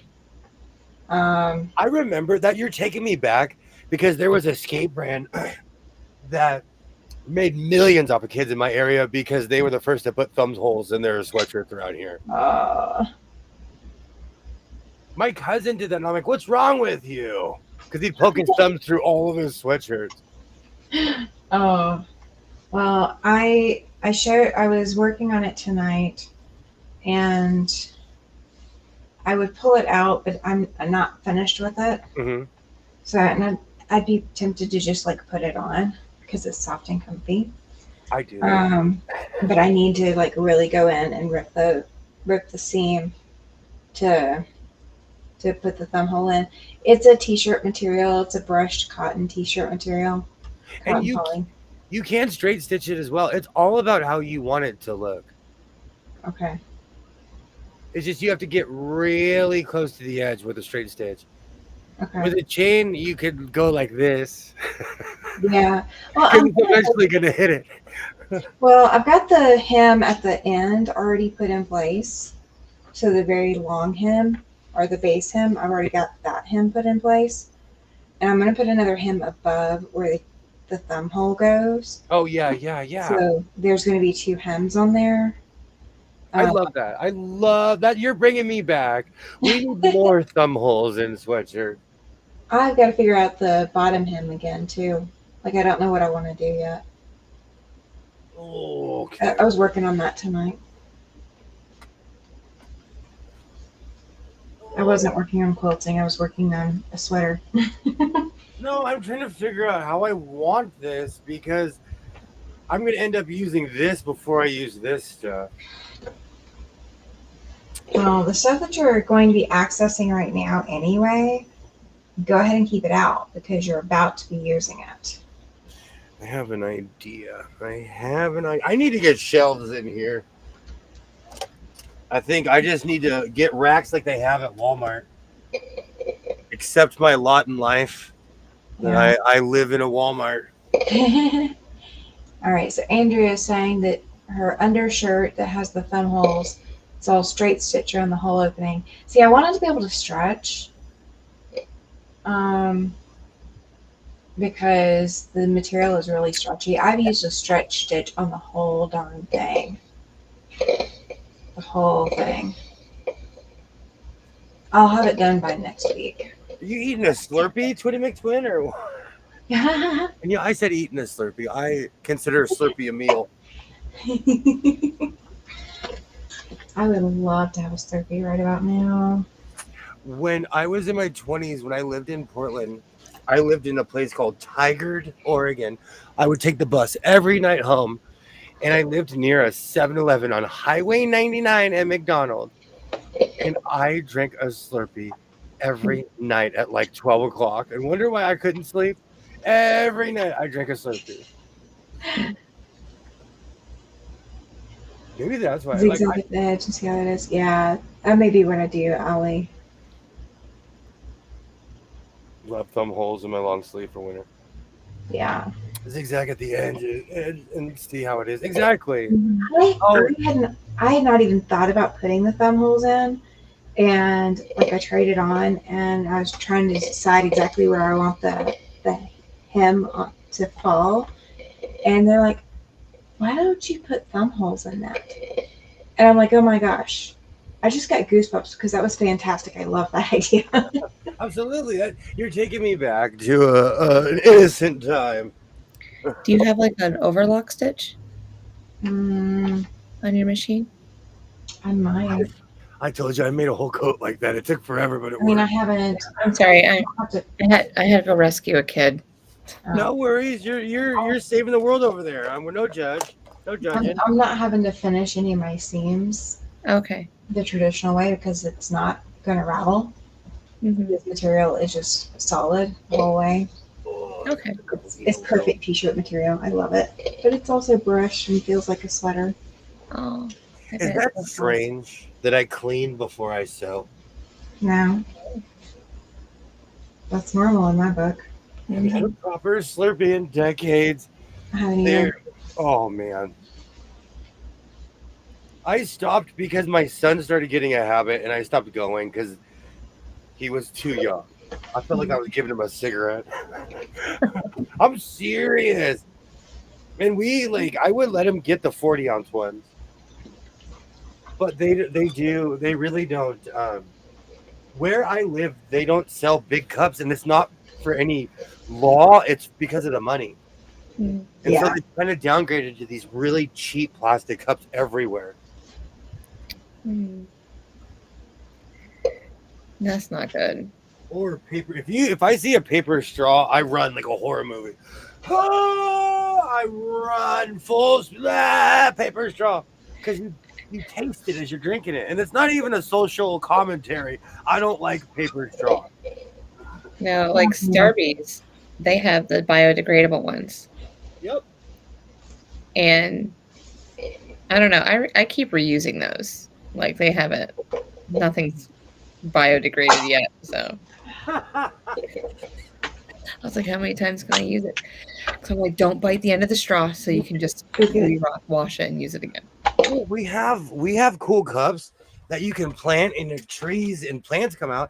I have all kinds of weird plants in my backyard from stuff like that. Mm-hmm. That's different. We don't have that here, I don't think. I used to love Coke Slurpees. I had an addiction. Oh, I had an addiction to those and raspberry. I don't even know why. I just was hooked. Anything cherry. I bet they're good when your steering wheel is cold. Up in the state that must be not named. Yes, I like my undershirts base layers to have thumb holes. I wear layers though. I don't even know what's wrong. I wear massive amounts of layers. But that's a desert thing. You can take clothes off as you're sweating your face off.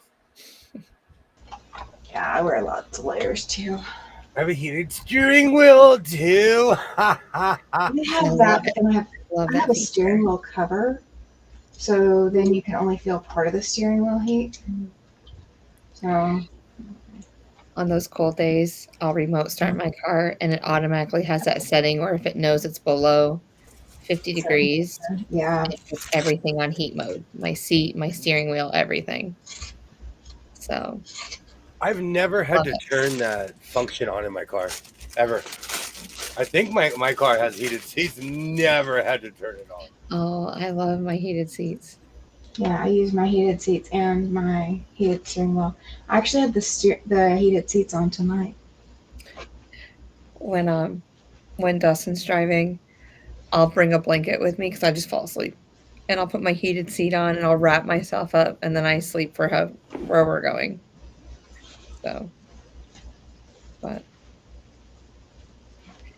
Yeah, this is the first car that I've ever had a heated steering wheel with. I absolutely enjoy it.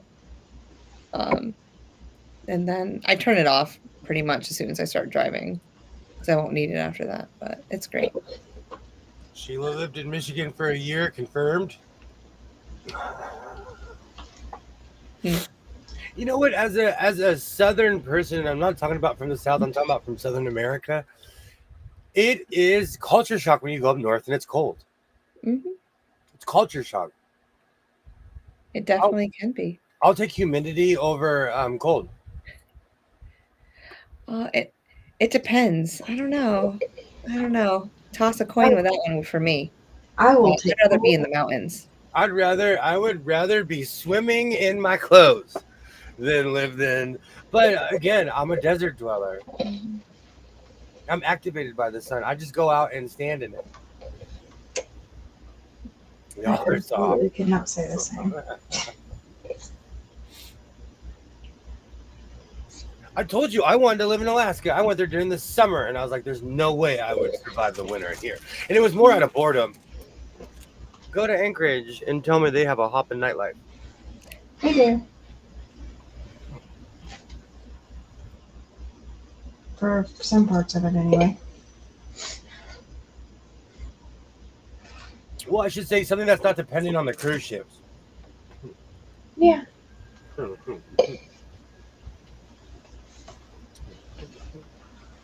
Oh, now I had to stop. I found, you know what's so funny? These are supposed to be healthier. These are just as bad for you. I'm addicted to Cheetos popcorn. If you're eating that many of them, then of course. If you want to get me in a van, this is number 5 on the list. Juki, I'm addicted to this stuff, and I thought it was gonna, because it says, oh, it's healthier. This is the same stuff, just with a different package. There is some cold temps in parts of the South in appropriate months. Mm-hmm. Yeah. I went from Louisiana to Michigan. It snowed in June. Yep. Oh, Portland is like that. It rains during the summer, and if you ask anyone, they'll say, "Oh, it's just a Portland summer." Mm-hmm. Yeah, it rains and then it goes back to being 80, 90 degrees outside. I never got used to that. I went up to the top of Whiteface Mountain, in Lake Placid area, up in where they had the 1980 Olympics, and it was so cold up there. The wind was blowing. They have like an observation deck up there, and it was July, and it was snowing right on top of the mountain. And I didn't. It was so warm. It was like actually a 40-degree difference from the top of the mountain to the base of the mountain. And so my kids didn't have jackets. I was like the worst mom in the world, but it was great. They loved it. There's a point in the Northeast. It's either New York or New Jersey. I saw a thing about it. During a certain time of year, it's like a mountain somewhere. It is the coldest place in the world. Mount Washington? I don't know. It has an observatory on top of it. Mount Washington. And I saw a documentary about it. Yeah. I always thought that was really interesting. That like when I found out Mojave was one of the hottest places on earth, it doesn't seem like it to me. Because I think it's in New Hampshire. I've been other places where it's 120 outside on average. And supposedly Mojave is even hotter than that. Yeah, it's in New Hampshire. If you go a few years back, I remember when it snowed in Texas and people were burning snow, saying, "Oh my gosh, look, it doesn't burn." Guys, learn science. I was so disappointed. Some things you shouldn't videotape yourself and let the world watch. Oh, just make yourself a snow angel and move on. Ugh. That's what I tell people. Oh. Well, a lot of people were saying it's fake. And I was like, no, I'm screaming no. Like, please do not embarrass the rest of America. Well, when you don't see it very often, I could understand how people would just be stunned over it. There is no phenomenon that would care that much to give you fake snow. That is real snow. That is real snow. It happened here. It happened here.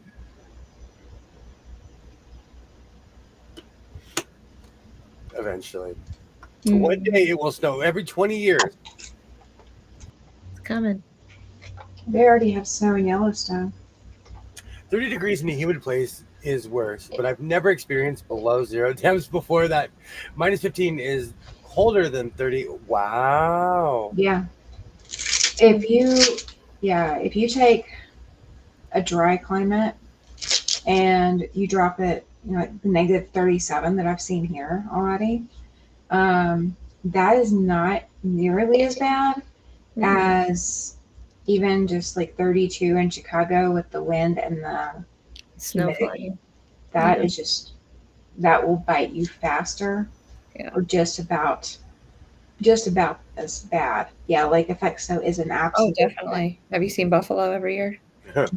I told you the coldest I've ever been, negative 17, January like 2015 or something in Vegas. The year Olivia turned 1, so it'd be the same year your baby turned 1. We went upstate to New York for Christmas, and the whole week the high was negative 30. Yeah. It was so cold, like your lungs just burned when you went outside if you didn't cover your face with anything. Yeah, they have the. That's how I grew up. I grew up in the ice. Just it was cold like that a lot. Yeah, they give you Oh, skin exposure warnings. Yeah. So don't expose your skin during these particular temperature times. Mm-hmm.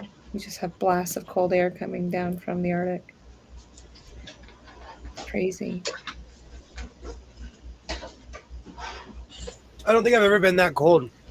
I went to Canada during the winter, but that was kind of a peak. And it was funny because they had heavy snow in Saskatoon, but Detroit didn't.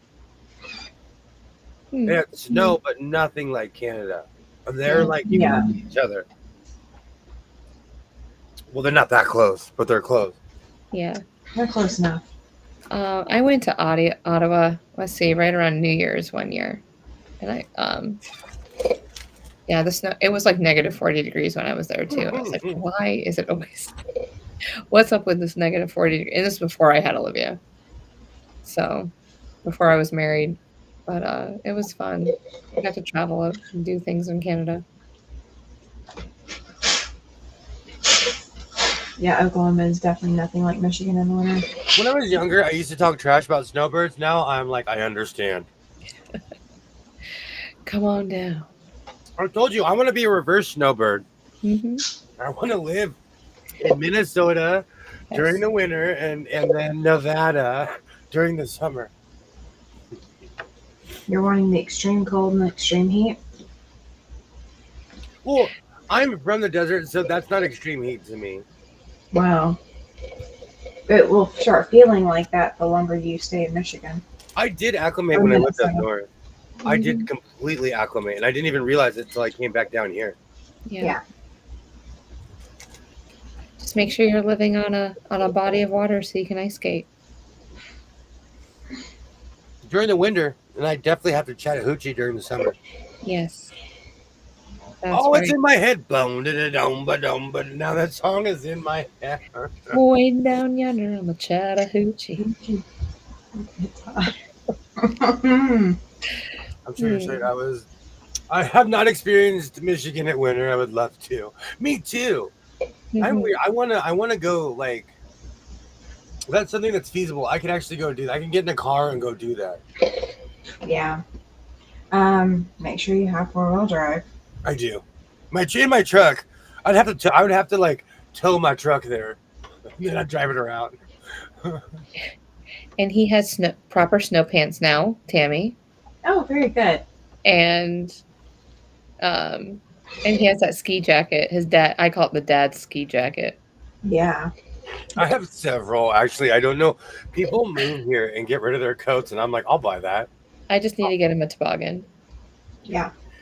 In Moose Jaw one time, the warning was skin will freeze instantly. Yeah. Good grief. You know, we have hot wind here. That's torturous to me. When it's like 90 and windy. Mm-hmm. But you're not immediately gonna die in 90 and windy. I You're feel not like I'm being immediately cooked. die in I, that windy. I just feel like I'm being like in a microwave, like I'm being cooked. Yeah. I could see it like either way. Give me middle temperature. I'm gonna Mhm. move towards the equator. That's crazy. My best friend moved back to Oklahoma after living in Syracuse area for years. Every winter, she tells me how happy she is to not be in the freezing cold anymore. Yeah, it gets cold up there. I'm telling you, every other person in Southern California is from Pennsylvania. Is the weather terrible in Pennsylvania? Yes. Yeah, it can be. I mean, it's right there, right below Buffalo. So they get lake effect snow too I am from not the Great kidding Lakes. you. But like when the Pirates showed up, I was shocked at how many Pirates fans came to Dodger Stadium, and they were on time too. Hmm. They're there. They're trying to bring the boys home.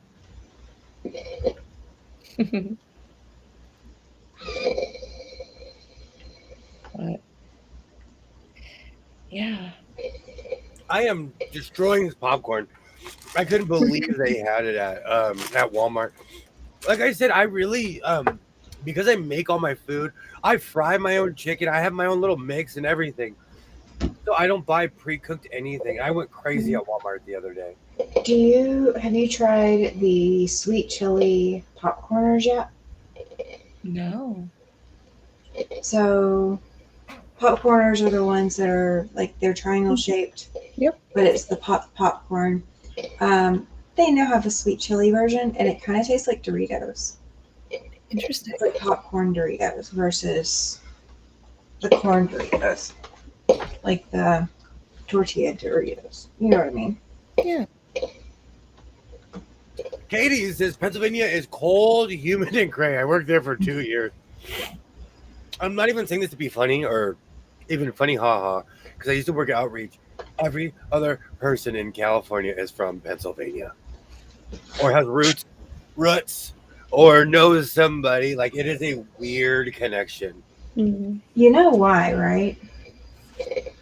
They're all moving out of Pennsylvania, looking for different weather. I don't blame them. I mean, like, I don't. But it's weird to me though because it's not just California. Or like a lot of people move to Oregon and Seattle just to be on the streets there, and it's free. I experienced cold weather in Oregon, but I was always inside, so I can't say like it might have been negative 30, but I didn't experience it because my butt was inside or on the bus with 50 layers going home like this. Like, oh, Pennsylvania is spooky. I have the child version and then the 19-year-old version, and I went back when I was like 22. Whatever year, however old I was in 04, right before I moved to Oregon. Hmm. But it's different. Like the first time I went, I watched Amish people put up a house, and I was like, wow. The second time we drove through, I saw them in the field. I just waved from the car, like, I'll see you guys next time. Yeah, I always wave to them when they're in the horse and buggy, or like I really want to go to. There's a couple places I want to go back to because they have quilt stores. So I'm like that. The Oh, do not funniest- be like in like we have a lot of like novelty trains. mhm. I'll wave to everybody. I'll just drive and wave like this, like hello everybody. Come on down. Well, Yes. it's cool. We have a lot of old timey trains here. funniest thing ever. Of course, you're bringing up the Amish. And we were in Indiana killing some time. We were in a rental car. It was Mhm. me, hubby, and puppy. It was the puppy's first time seeing a horse-drawn buggy. Aw. He was sitting up in the back seat, looking around, craning his head. And the moment that we passed them, he was up at the window and then turning around in the back seat to look out the back window to continue to watch. It was the most adorable thing in the world. To be fair, those are the biggest Doberman pinchers your dog has ever seen in its life. That's Could what you I was imagine? thinking. Could you imagine being a dog and seeing a horse and being like, "What is this monstrosity?" He ignores them at parades. He'd seen horses before. Hmm. He'd seen them at parades. He'd been up close, like we were front row of the parade as the horses are walking down the street. Um, I love so that. he's seen horses before, but had he seen those horses pulling a buggy? No. Oh, I love that. I love that. I always, as someone who's introduced animals to other animals, you never know how it's going to go. You don't. Dogs are different because there's something inside of them that they'll protect anything that has a heartbeat. But like there are certain animals that can't be around each other. Oh, there was a. So I was volunteering at a rescue, or not a rescue. Well, yeah, a rescue. But I was volunteering. They had a donkey, and they Oh, forgot to tell me that the dog that I was pulling out of the kennel to go get good pictures of the dog. They forgot to warn me that this dog and the donkey do not get along. Ah, So I get the dog out, and he is just running, bolting towards this donkey. And of course, he can't get to the donkey because the donkey is in a fenced in area. It's not yeah. often that they had donkeys anyway, but he couldn't get to him. And the donkey was just baying back and forth, like the hee haw, like oh, that whole thing, Yes. haunting the dog, knowing that the dog couldn't get to him. And the dog was just losing his ever loving mind. And of course, I lost the leash and got rope burn in the process. I low key love donkeys. It's just I couldn't have that sound 24 hours a day. They are mean creatures when they want to be. But if they love you, I there is a donkey that loves me, and he haws when it sees me. I give it a hug. Hmm. We've known each other for a long time now, but I couldn't. That braying cuts through my ears. So Oh, it does. I would be sleeping in that. Chickens I can ignore. A cow I can ignore. There's something. A horse I can ignore. But there's something about that donkey that cut the donkey bray. It rips through my eardrums. I know exactly what you're talking about. I've been woken up by roosters. I've lived near chickens. Yeah, all of that. And no donkeys. No donkeys. But I love them. I love them though. But I couldn't like. I'll hang out with one, but I gotta go home. I couldn't have one in my backyard. So they could be your grandkid. They can bring your grand donkey, but not your actual child. They would have to be in the other canyon. I wouldn't even want to hear an echo of a donkey. Oh. Horses are soothing. Cows are creepily silent Hmm. because you'll fall asleep and you'll wake up in a field. There'll be cows like this just looking at you. What you doing? Cows are ninjas. They are 700-pound ninjas. No. How many times have you fallen asleep in a field, William? I work around. They follow me. Well, when I go on the like, it's different. Where I work, we separate everything. The people are separated from the animals. Hmm. But like whenever I put up a fence, they'll follow me, and they won't go past the fence. They think you have snacks. I've said this a million times. Cows have the biggest eyes. Yeah. They're creepy. I walk. I am still. They're beautiful. My whole life, I walk. Why are your eyes so big? I walk up on cows like both of my eyes to one side of theirs. Like, why is your face so big? Oh, I just want to scratch underneath them and go, oh, you baby.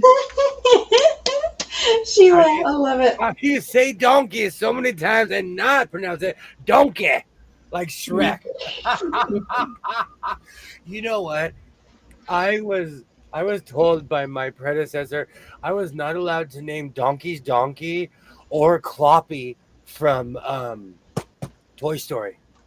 Yeah. Do you ever get dogs? Do not ever name a horse Cloppy. Do you ever get dogs? Yes. Can you name one Shark? I'm sorry. I just have to ask. I grew up like around guard dogs. Mhm. They're different than house dogs. Guard They dogs, are. they have jobs. They fill out W-2s. They like a guard dogs are they're They outside do their animals job. They are. and they My want to be next, outside. my next service dog is actually going to be a guard dog, a Pyrenees. We had They're livestock guardians. up at the Yeah. ranch, we had an army of pinchers when I was a kid, and I was literally like Mr. Burns, release the hounds. But now it's modern times. We have gates and firearms. It's modern times now. Plus, dogs like having an army of dogs is hard. It's hard upkeep, Mhm. It is. and then you literally have a kennel. You literally have to build a kennel with a Well, you bunch of have to. stalls, its Yeah. own run, so they can walk around when they're not, you know, guarding the property. Yep, they have Well, to keep them chained. you have to. It's in their nature to be den animals, but it's also in their nature to be pack animals. Mhm. Well, much like cats, we've bred them to do that. Like cats, we made them the emperors that they are. We have made cats our overlords and chiefs. It wasn't always like that. I'm sure cats had jobs too back in the day. Well, some cats still do. Yep, keep the mice out of the kitchen. Yep. That's different. Country cats, like outside cat, like Yeah. there's a thrift store I go to, and they have this giant bowl of kibble under this one donation truck. They have guard cats. They have an army of cats there. Oh. I bet they've never had a mouse at this thrift store. And barn cats are crazy animals. They are. They're so feral. They are. They're very feral. Mm. City cats got the beaties. They're smoking a cigarette. They're in line next to you at Safeway. City cats right now, not putting the cart back, standing at the top of the stairs, mad dogging you. Barn cats are sitting there holding you up, wondering where their food is, Mm.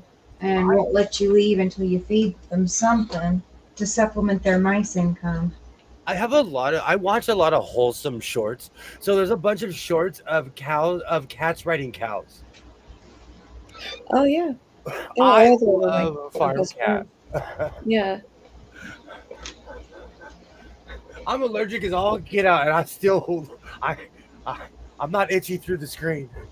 No, the cats have trained us to to provide nice shelter for the kittens, to lounge, to get fed. Yes, Ollie. AKA, they are our overlords. They have domestic. You know, it's so funny. We think we've domesticated them, and they have domesticated us. Mhm. Well, cats are teenagers. Dogs are toddlers. Cats are teenagers. Oh, But they're acrobatic teenagers. Do you know the one thing I did love with the invention of the internet? I've installed a few catios, and if you live in my area, hey, call me. I've got a license. I will give you a catio. I'll come with my own equipment. I'm not kidding. I'm not kidding you. Like stuff like that's huge here. I believe it. We had some people in the apartment complex who had a catio. mm. It was adorable because every time I'd pass their apartment, I'd look to see how many of their cats were out using the catio, out sleeping in the hammock, or Mhm. just hanging out watching me walk by. The neighborhood cats used to do this for me because they thought I was a terrible hunter. Yeah. They're like, here, terrible hunter, I brought you food. Why do you feed me? I'm feeding you. Here. Mhm. Yep. Every now and then I'll find a bunny, or a squirrel, or a bird. It's like, thank you, pirate. It's always I know who brings it. It's So pirate. in the UK, they did some weird math, and domesticated cats kill millions of birds in the UK every year. Mm. I thought that was really interesting. I watched this really random talk show, and this guy was talking about it, and he's like, we make these beautiful gardens, and we make all these bird feeders to feed our cats." Yeah. Yes. I had no idea because I was never really a cat owner. It's only in the past 5 years did I really become the crazy cat person that I am today. So if you want more cats, build some bird feeders. We had a cat like that when we lived in Germany. We had this huge, is it called a murder of crows? Yes. My neighborhood is a crow neighborhood, but they were squawking. When I dropped off my son, I felt like I was in the Viking show. They were squawking. They were harassing baby birds, basically. Yeah. My son taped it. It was like a bad scene out of a movie. But my neighborhood, people take something like that as an omen. They live here. So it's not an omen. Like if you see a bunch of crows, they live on Earth. You're not in the movie. Not the birds. No, we always have crows around our house. I just figure they're hungry. Especially movie- after it rains. Yeah. That movie scared the holy just Right here birds with me. scared me. That phobia. Can't watch them. And where are you gonna run? We don't have phone booths anymore. See, these kids, what are you gonna do? We don't have phone booths anymore. Where is Superman gonna change and where are you gonna hide from birds? Oh. We never had phone booths that were completely closed like that though. Really? Where you could change? No, because we have fair weather here. Hmm. They either had three sides or they had a giant plastic like covering over them. Oh, even the ones we had inside of our school, you could shut them. That's weird, but that's cool, I guess. Whatever works for anybody. Most of our payphones were outside. Like I didn't see phone booths until I went to the East Coast. Mhm. Like real ones where you can close the door. Crows are smart. They are. I know there's someone at my job who she takes care of birds in general, and her house is like she is the bird whisperer. There's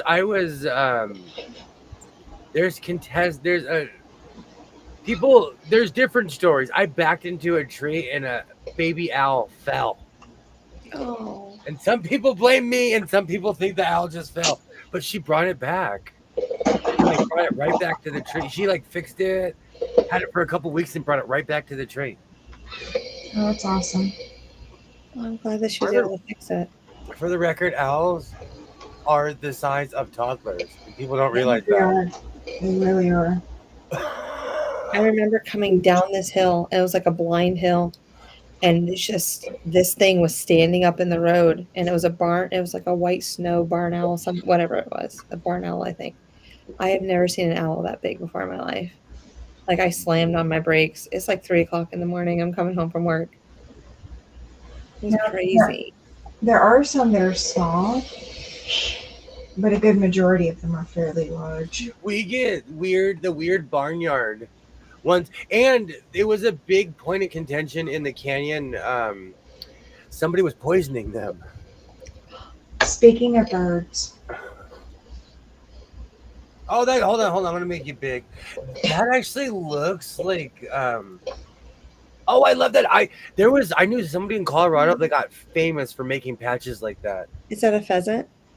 I don't know what it is. If anybody knows what it is, feel free. I was so muted. I would wear that. It's just this one panel. That's all I got.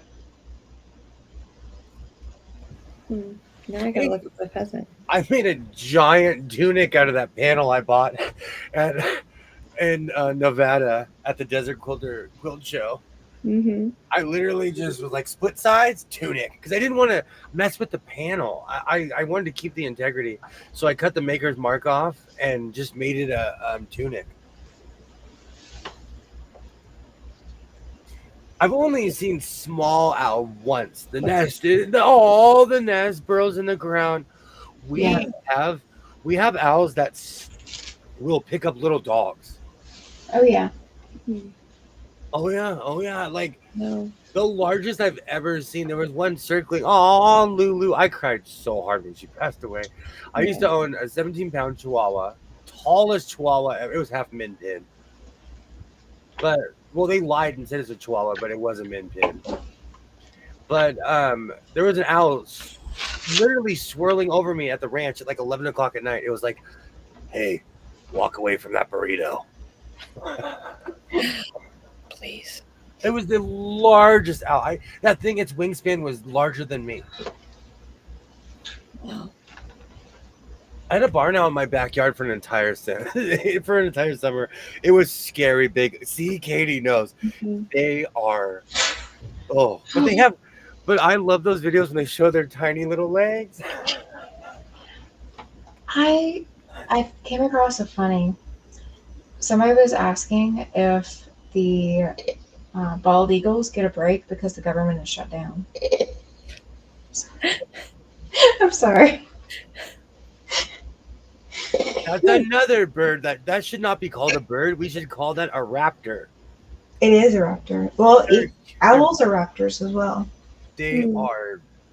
They're huge. I've seen them in person. They are another thing. That's the size of a toddler. I'm telling you, like, much like how people don't realize Alaska is half the size of America.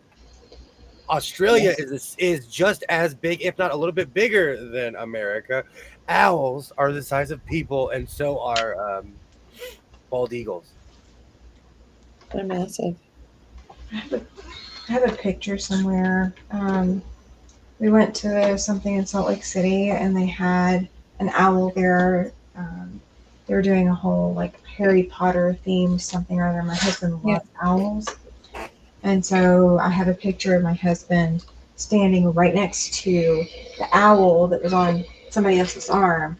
So the owl is like right here, and my husband's head is like tiny compared to the owl.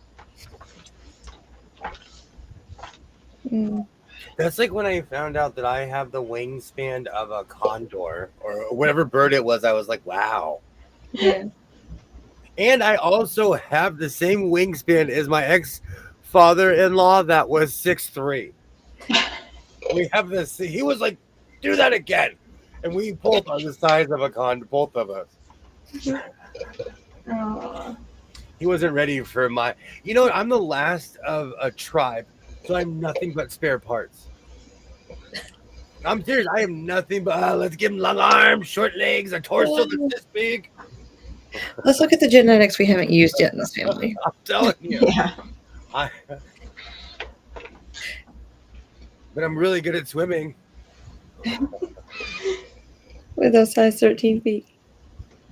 Mm. I am climbing stuff, walking on coals.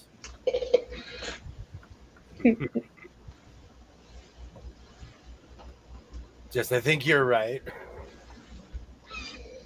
About what? I have to ask that too sometime. I just have Oh, with his genetics. Oh, I am nothing but spare parts. Are you kidding me? I can scratch my knees, not standing up, but almost. You know, that's a joke where I'm from.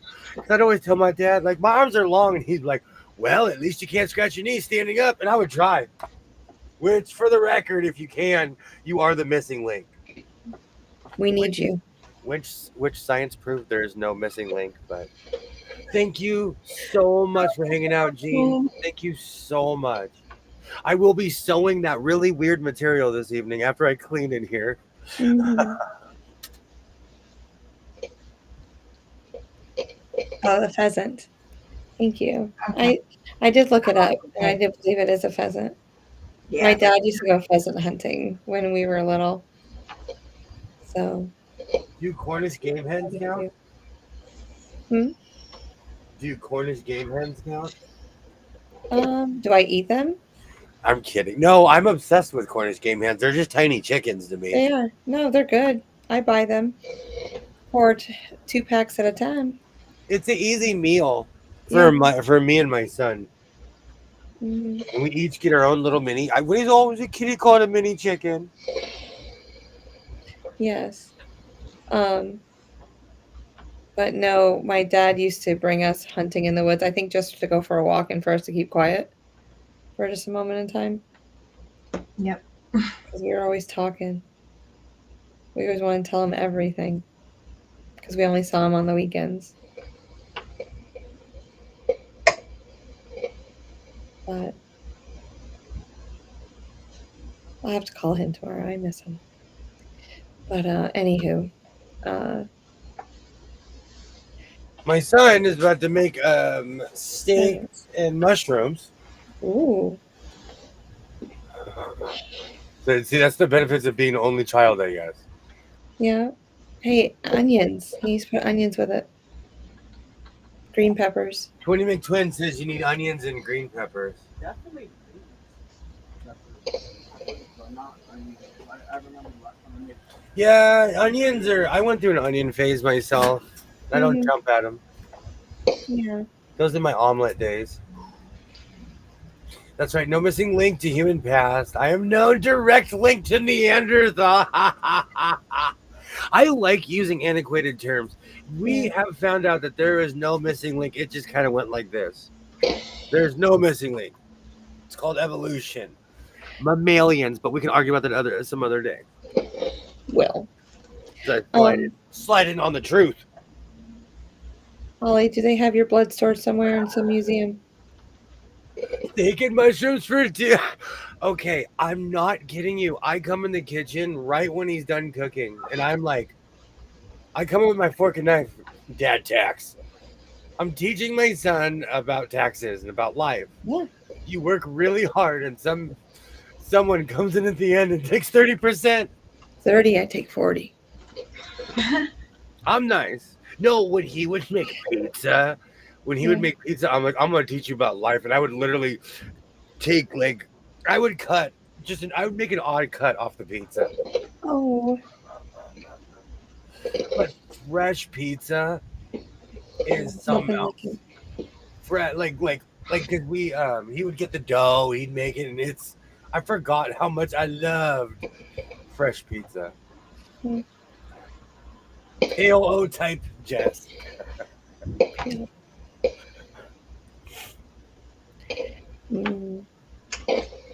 I feel antiquated sometimes, but you know what though? I live in a world where I am one of the youngest people, so that antiquated world still exists in my world.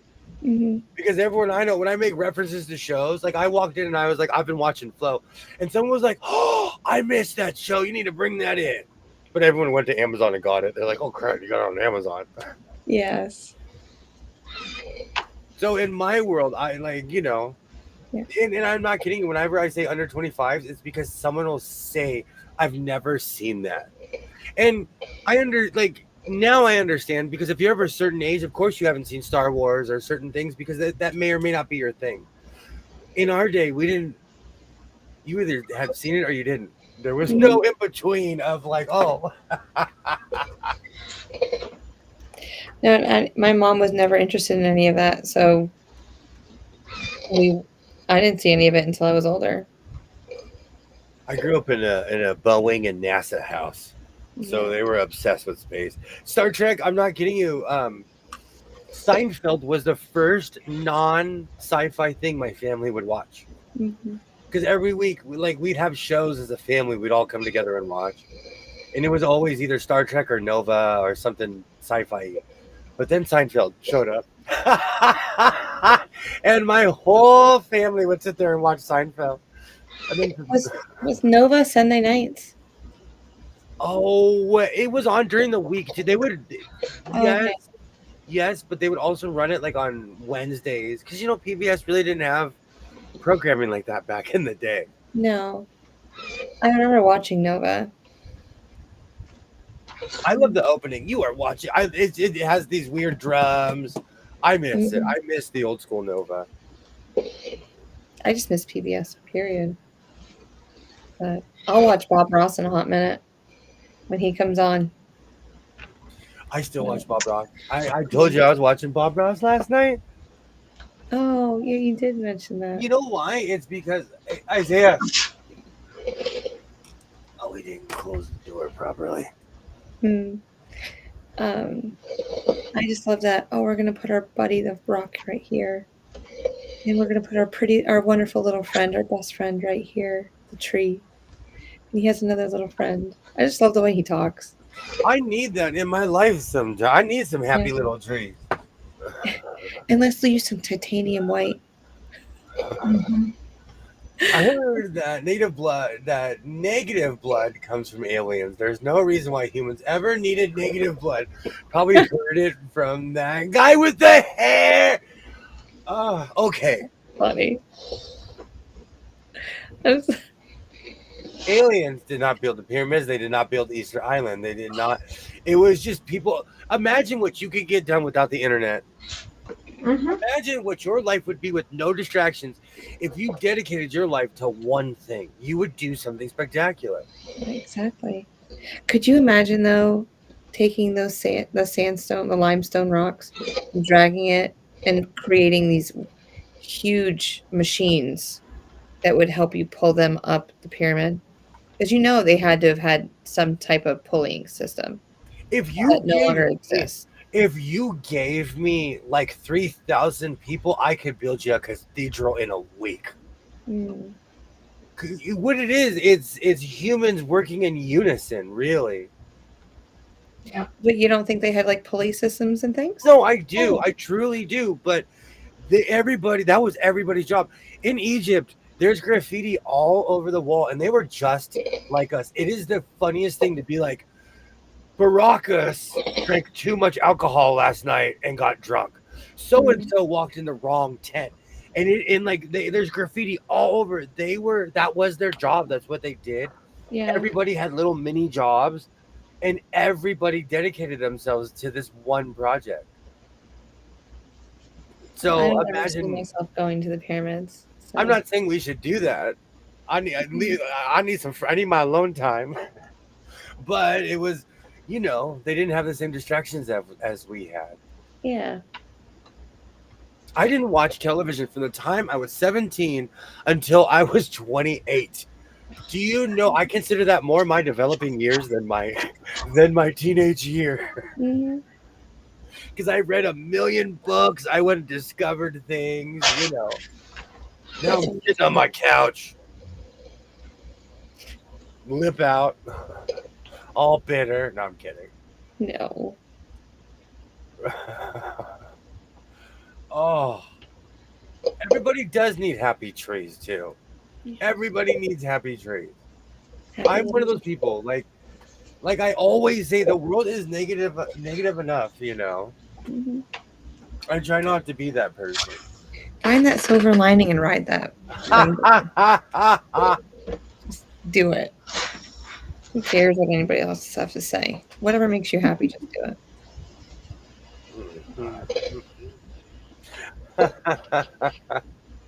Absolutely.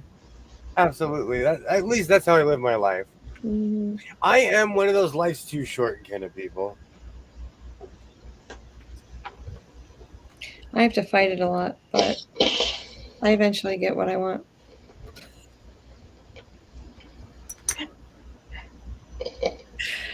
In certain ways. Huh. You mean you grind them down? You mean you don't ever? No, You don't I ever? don't grind them down. I just do it anyway. You have moxie.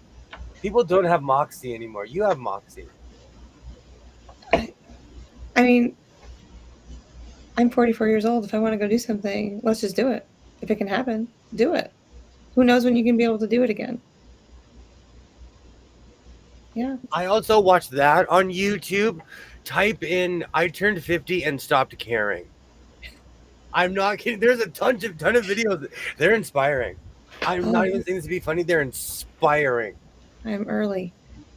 But my kids come first. So I just want to let everyone know that my kids come first. And I take care of my babies.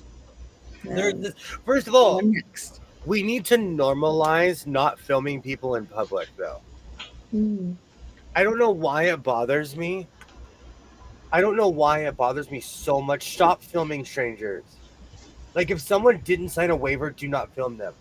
But there's a video of this woman on a treadmill, and she is just rocking out, not caring. She's singing a song. I am that person. Mm. Like, I will not let you bring my day down.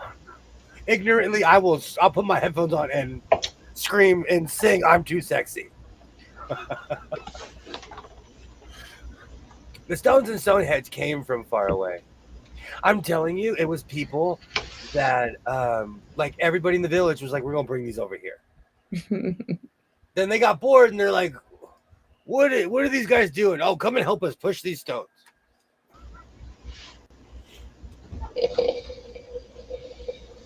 I'm an extremely skeptical person, you know. And then they line everything up with celestial objects. Again, And yeah, I think that's so cool. But imagine, everyone was so amazed with the stars back in the day. but imagine a world. This is why every time I go to Vegas at night, I pull over at night.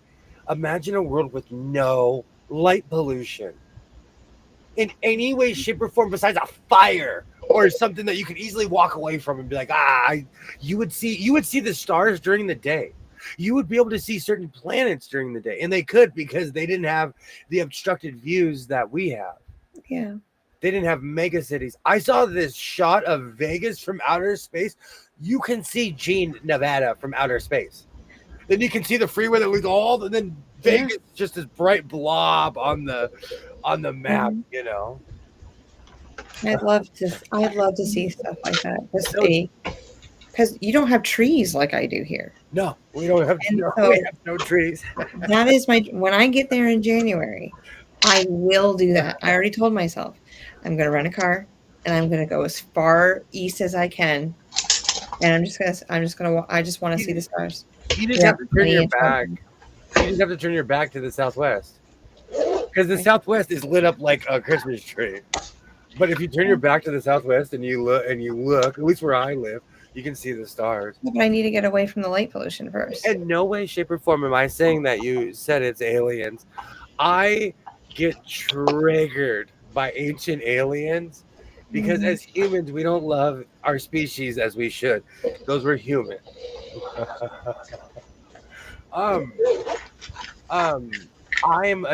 That is something that I love to do when I go to anywhere. Well, I used to go camping a lot as a kid too, and desert camping is different because the second the sun goes down, you can see everything. Yeah, we used to turn off the dusk and dawn light on the barn, and I used to because we were the highest point of the valley, so all we had was the mountains around us, and it was so pretty. And I just remember laying in a hammock or going out in the yard and just laying there for hours, talking to my brother and sister, just looking at the stars. So I miss that. Those when I was a kid, my family, even in our backyard, we would get the blankets, the same blankets, those wool blankets. We would lay on them, and we could see meteor showers. Mm-hmm. And for the record, as somebody who used to sit outside every night and look at the stars, we get bombarded with meteors and asteroids flying, skimming our atmosphere every night. Every night. And if you just pick a little quadrant of the sky, just pick a point, you will see a shooting star if you're there long enough. Every night we get bombarded in our atmosphere. It just burns up in our atmosphere. For almost 3 years, when I divorced my ex-wife, I sat outside with telescopes, and if you're looking, you can see it anywhere. When I was a kid, you could see so many stars. Even in my hometown, we didn't have light pollution like we have now. It wasn't aliens. It was the Neanderthals with our woolly mammoths. Absolutely pulling big. See, Ollie, Bob, and I were there. So we know the truth. A team of 12 mammoths pulling a huge hedge. Oh, I love that. I love that. The one thing that like flat earthers triggered me. I didn't know people like that existed. I grew up a child of NASA. I will literally get the chart and show you, like, look at this. How come everything else is round that we can see? Oh, here we go from Professor Twinny McTwin. The next major meteor shower is the Orions. Or yes. Which Orionids. peak on the night of October 21st. Interesting. Is expected to produce 20 meters Next per week. hour. Very, very interesting. That's Monday and Tuesday nights. So have fun, everyone. Go out and look at the stars. Yeah. We've got a lot of good spots to go see them here. Mm, Interesting. that's nice. On a dog desert highway, cool wind in my hair, one smell of bolitas. I need to find my Eagles CD. I don't think it has. I have a bunch of like I need to find my driving CDs. It's because we don't use CDs anymore. Mm-mm. Do you know how much of a dinosaur I am? I No, have- you use your phone. Look at the dust on this poor guy. Oh, I used to swear by this thing, and now it's dusty. This used what to do be you have? my best friend, and now it's dusty.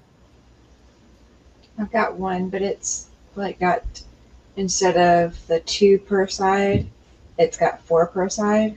Oh Yeah. yeah. So it has one of the carry handles. Mm-hmm. I had to stop taking those in my car because I'd sit Yeah. there for 30 minutes flipping through it trying to pick a CD. Yeah. I can't even use it. My car does not have a CD player.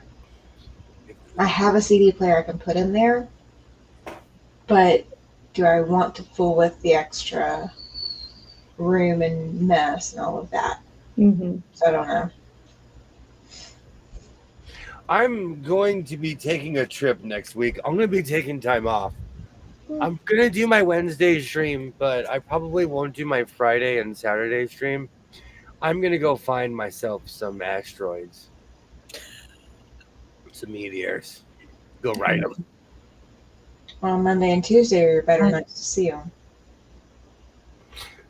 I think there's still one raccoon in the neighborhood, so I'm scared to go on my roof at night. If Earth was flat, cats would have knocked everything off the edge. Absolutely. Absolutely. Yeah. The height is on the 20th and 21st. So, Oh, okay. yeah.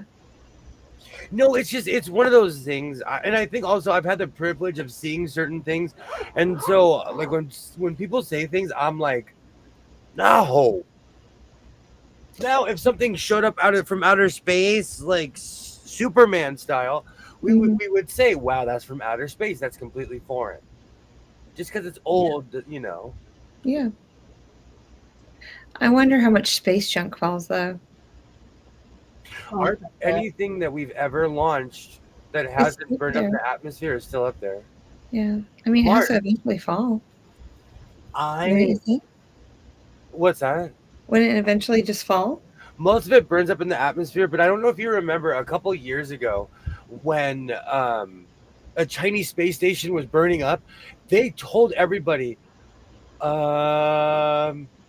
you might get hit with the space station, and they just let that thing crash back down to Earth. And luckily, the planet is 75% water. Yeah. Let's just put it that way. I remember. Yeah. Okay. I'm with you on the nerve. It had high potential of crashing through your house because it wasn't all going to burn up. And then at that point, it's missiles just coming through your house. Yeah. Gravity. There's There's the really 9.31 meters per second. Heck yeah. What's that, Tammy? there's really no missing it. No. And so that was scary. But like, I love saying this. Like, people always say, what are we going to find when we get to Mars? Mars is inhabited right now. It's inhabited by robots. Mars is a planet of robots.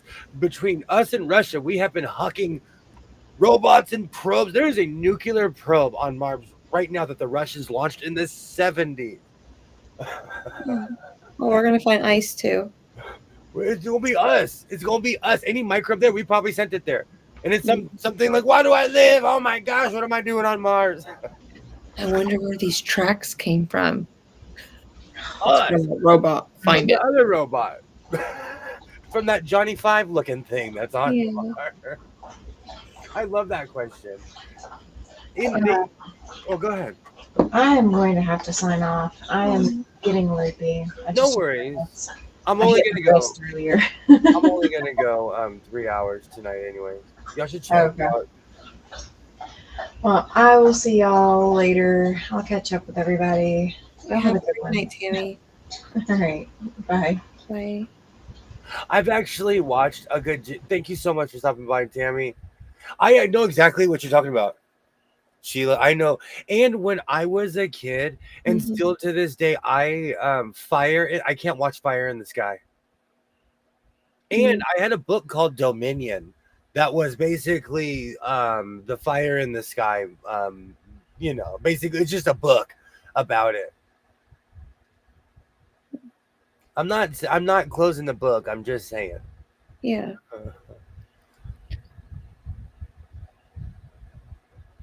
I'll tell you, I like I go out and stand in the middle of the desert by myself. And the only thing swirling around out there that's unexplained has United States Air Force on the bottom of it. Let me tell you. Well, there's so many Air Force bases out there. Yeah, that entire. I'm So telling you that anything to the west is the Air Force Base. Anything to the east is American. Like you can go anywhere east.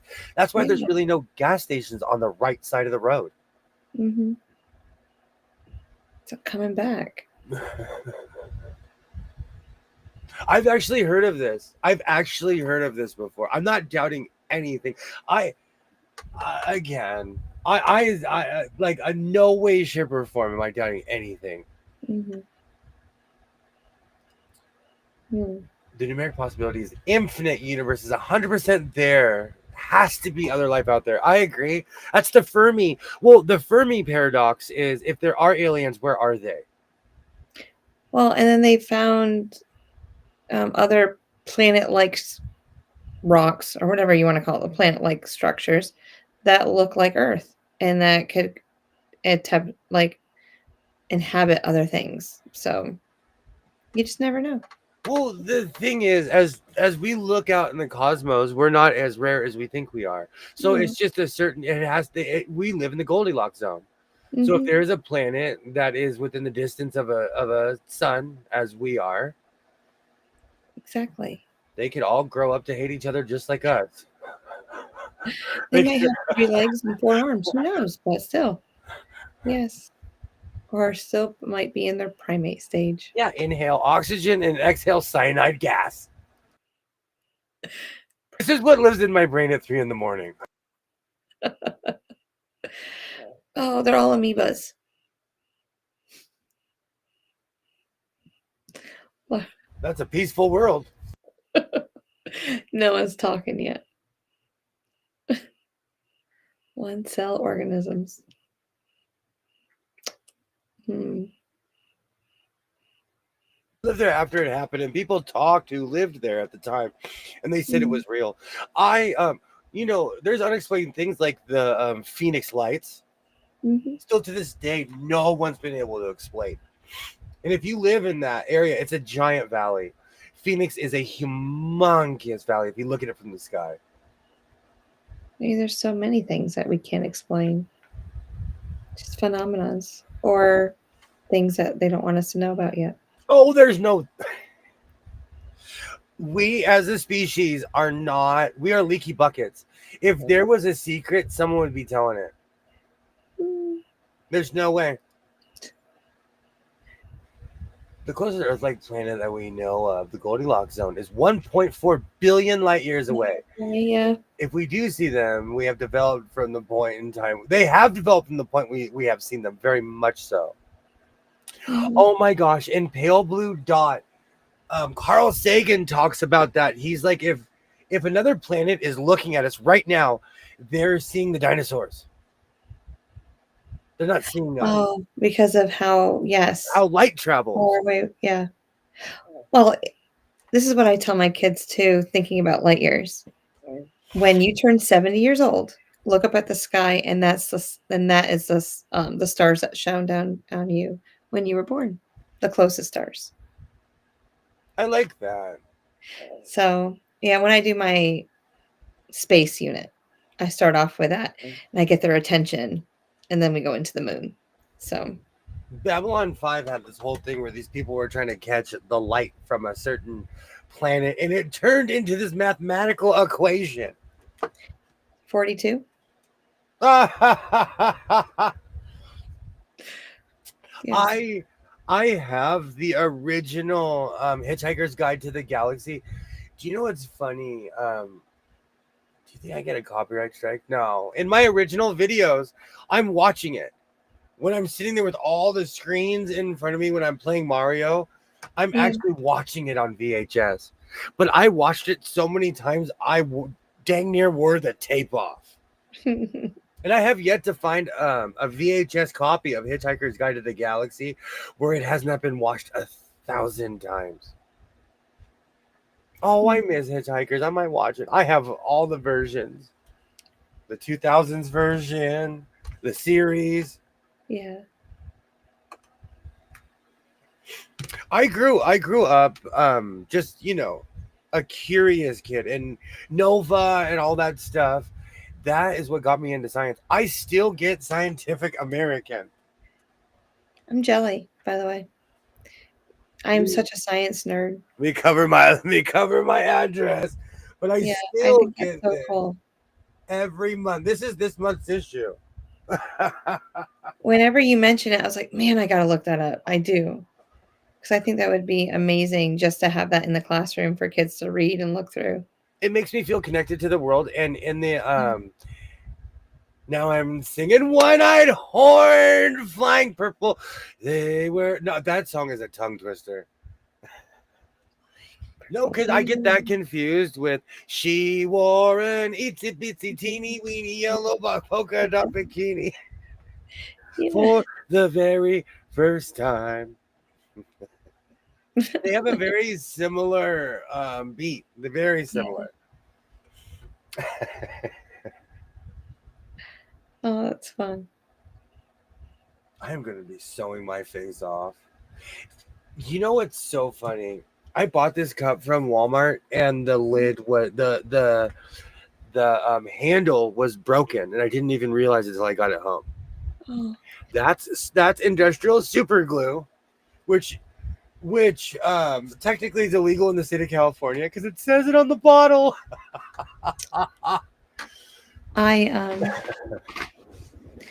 I used to have a little purple container that I drink my coffee out of, and I can't use it anymore because I think there's lead inside of those to keep them hot and cold. Yeah. Literally, when I was, for the last 2 days after drinking out of that, I would blow out and I'd smell ammonia. So I was like, I am killing myself right now. No joke. I wonder how many cheapy cups gave me lead poisoning. Mm-hmm. I really wonder about that.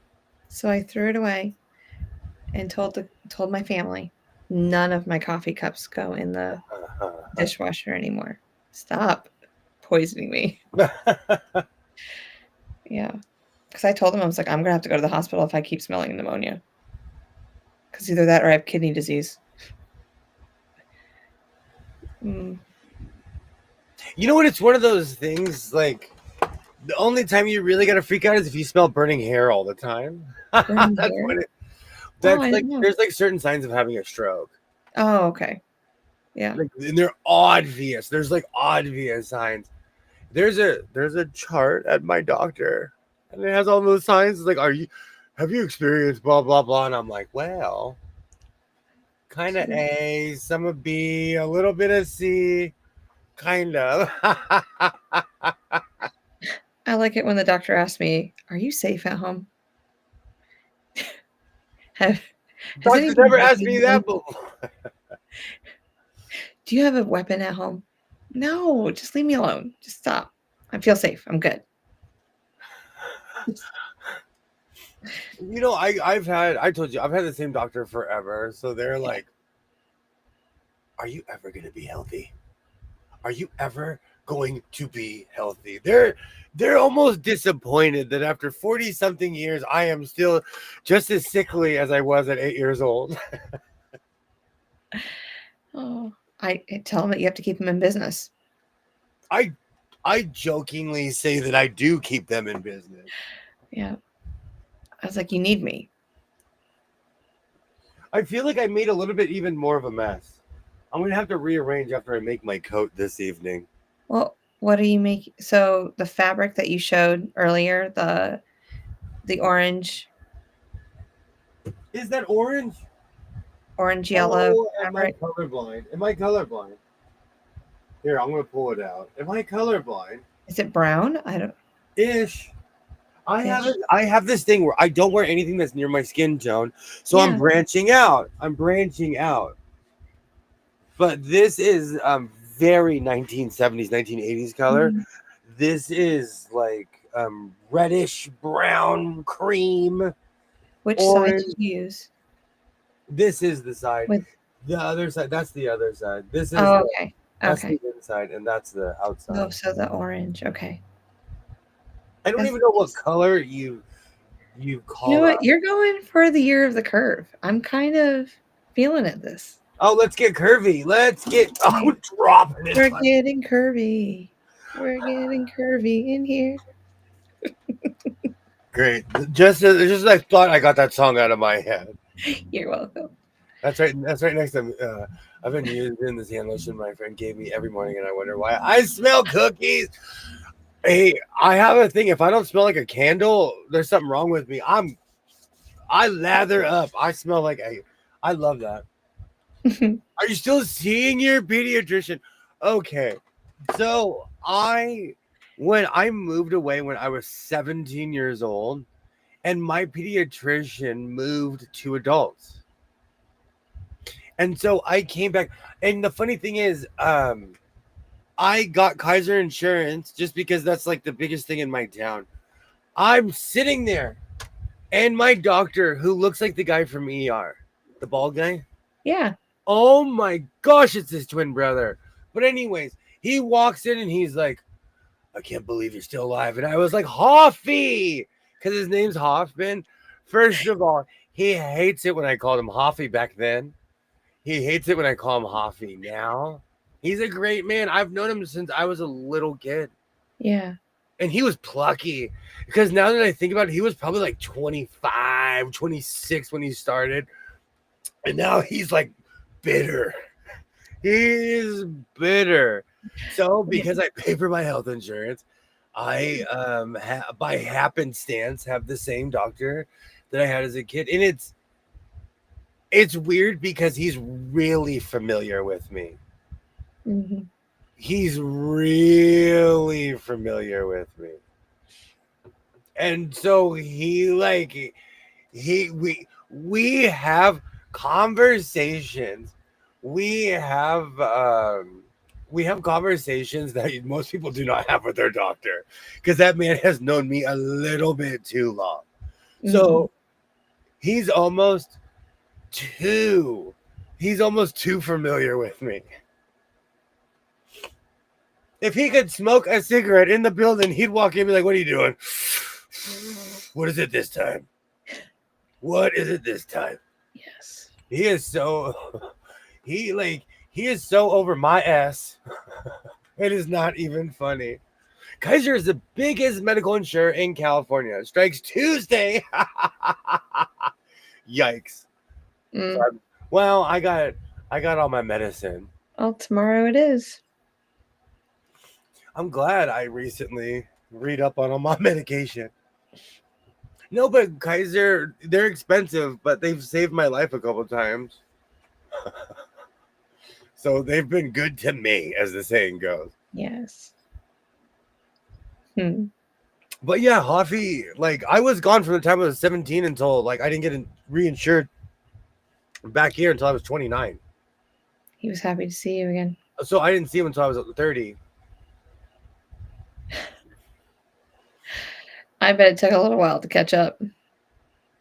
I couldn't. He's worked in the same building since like 1991 or 2 or something crazy. When they built that building, he has worked in that building since it was put there. Well, they need to have an office named after him. I go into a building with my last name on it. Yes. Do not let anyone say something crazy to me. I'm like, you just walk past the building. You just walk past the sign with my last name on it. Yeah, there's the one at there's see my father-in-law. He was the president of the board when they built the hospital here in our county. So he has a conference room, and we used to pick on it has his name on it in gold letters. And we used to pick on him saying, "Can you at least put our name on like a handle? Just at just on a cabinet and somewhere." And he would just laugh.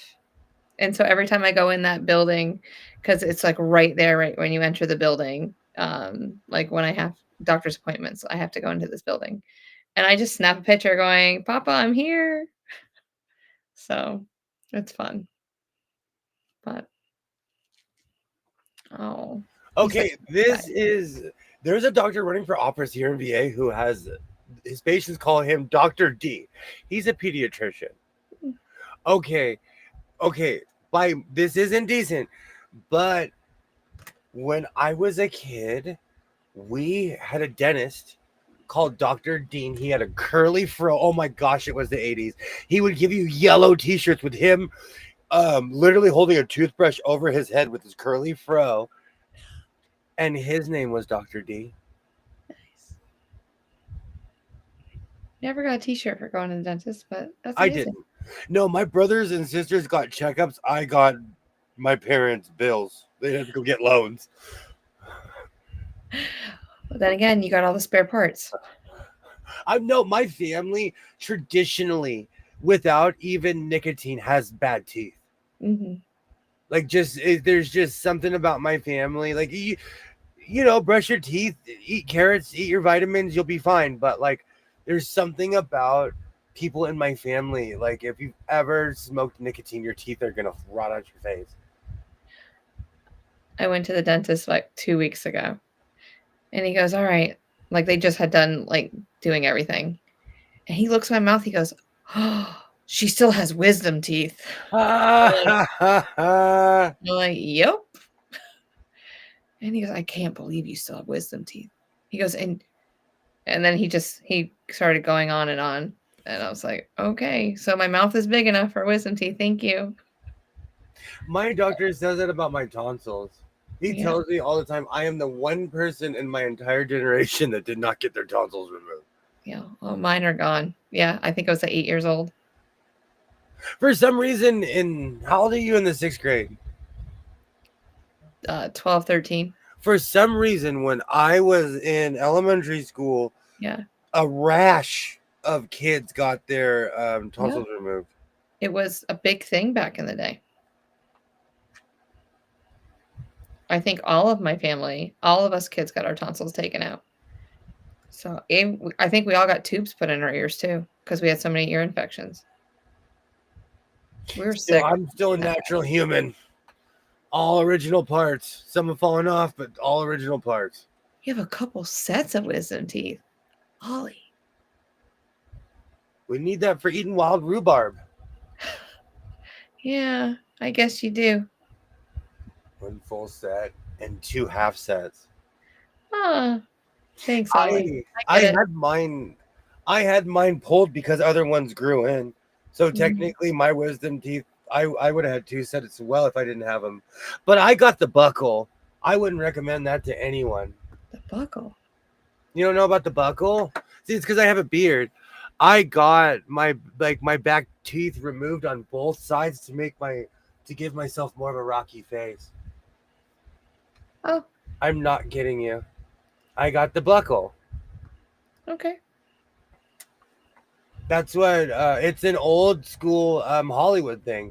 But I got well, they asked me, you're gonna remove them. I said, do it. So I got the buckle. I have Okay. no teeth back there. Yeah. My daughter needs her wisdom teeth taken out, but she just refuses to want to get it done. So It'll be the most painful thing on earth when they grow in when you're 25 something, 26. hers are. She's just like me. She's 16. She has them. Oh, ho, ho, ho. Yeah, I got mine early. I was always early about getting my teeth growing in. So, yeah. I live in Texas, but I visit. I live in Virginia, but I visit Texas often. Mhm. I don't have any wisdom teeth. See, Mm. the calling it the buckle makes it sound dramatic. It does change your does. jawline, but I've had all my wisdom teeth removed, and it did change my jawline. Gave me Mhm. way more of a more distinct chin. I mean, Oh, of a distinct jawline. I'm trying to figure out like it's right. Yeah. Because once you start removing your teeth, that like your teeth are, I know this because my father had no teeth, and his jaw slowly sunk in. Hmm. My fourth grade teacher, who was a staple in my town, she came in a covered wagon. She would go like this. She would dislocate her jaw because she had fake teeth. She had no teeth underneath. My Mm. pops was like that too, but he just didn't wear dentures. I couldn't imagine popping your jaw. You can easily do that with no teeth. I lived my whole life. Well, as a child, I was the last of a long line of senior citizens, and they all could do that because they had no teeth. Wow, Ollie. I had one set removed, and then two of the second set. There are 2.5 teeth behind those in my upper and lower jaw. You're definitely a caveman. Oh. Hmm. Interesting. I'm not Well, like, yeah, go ahead. no, like my nephews. It feels like it's only like just the boys in the family. They always had to have their teeth pulled because everything started coming in before the baby teeth were even loose. I was like that. I didn't realize my father's dedication. Um I never got wisdom teeth. Yeah, Is what I mean. I understood that. I got mine yang. When I was a little kid, I had ratty teeth because I'm allergic to breast milk, so I was always on a bottle. So I had ratty teeth, and I got all my teeth removed except for my back, and I got kitty dentures. Hmm. My father kept them because they were like $10,000 in like 1987, or it was like imagine how much that would be now. 27,000, maybe. Sheila. When I was a kid, we used to go to Mexico, and it's not illegal to collect shark teeth in Mexico. I have a Mhm. ton of shark teeth in my house. Shark have 1,000,000 teeth. Yeah, they do. Sure, like my father was obsessed with epoxy, so he'd mount them. Like people Mm. mount deer, he would mount shark teeth, and shark have 1,000,000 sets of teeth. Oh, that's so funny. Mm. Also, if anyone's ever seen a lion seal, those Yeah. things live in my nightmares. They're seals with fangs. No, They're I've the never difference seen one then. is a lion, like a regular lion seal is just a big doofy. The lion seal, they literally have teeth. And seals have teeth, but lion seal have front jaw, back jaw, like they'll hurt you. Wow, they're gonna crush a body part. Now I have officially confessed on what I watch at 2 in the morning. Okay, stuff No, that makes you. they look like aliens almost when you see them, and at night they're even creepier. I'll have to look it up later. But they have a little bit bigger eyes than a regular seal. Mhm. They're just as massive, but they have like their teeth are just huge. Wow. I watch these things to humble myself. I will never fight a kangaroo in Australia. I will No. never. No. No, that moose. When I was a kid in Long Beach, Washington, and I walked up to that moose was like, I'm not gonna trample this dumb human. And it just kept eating.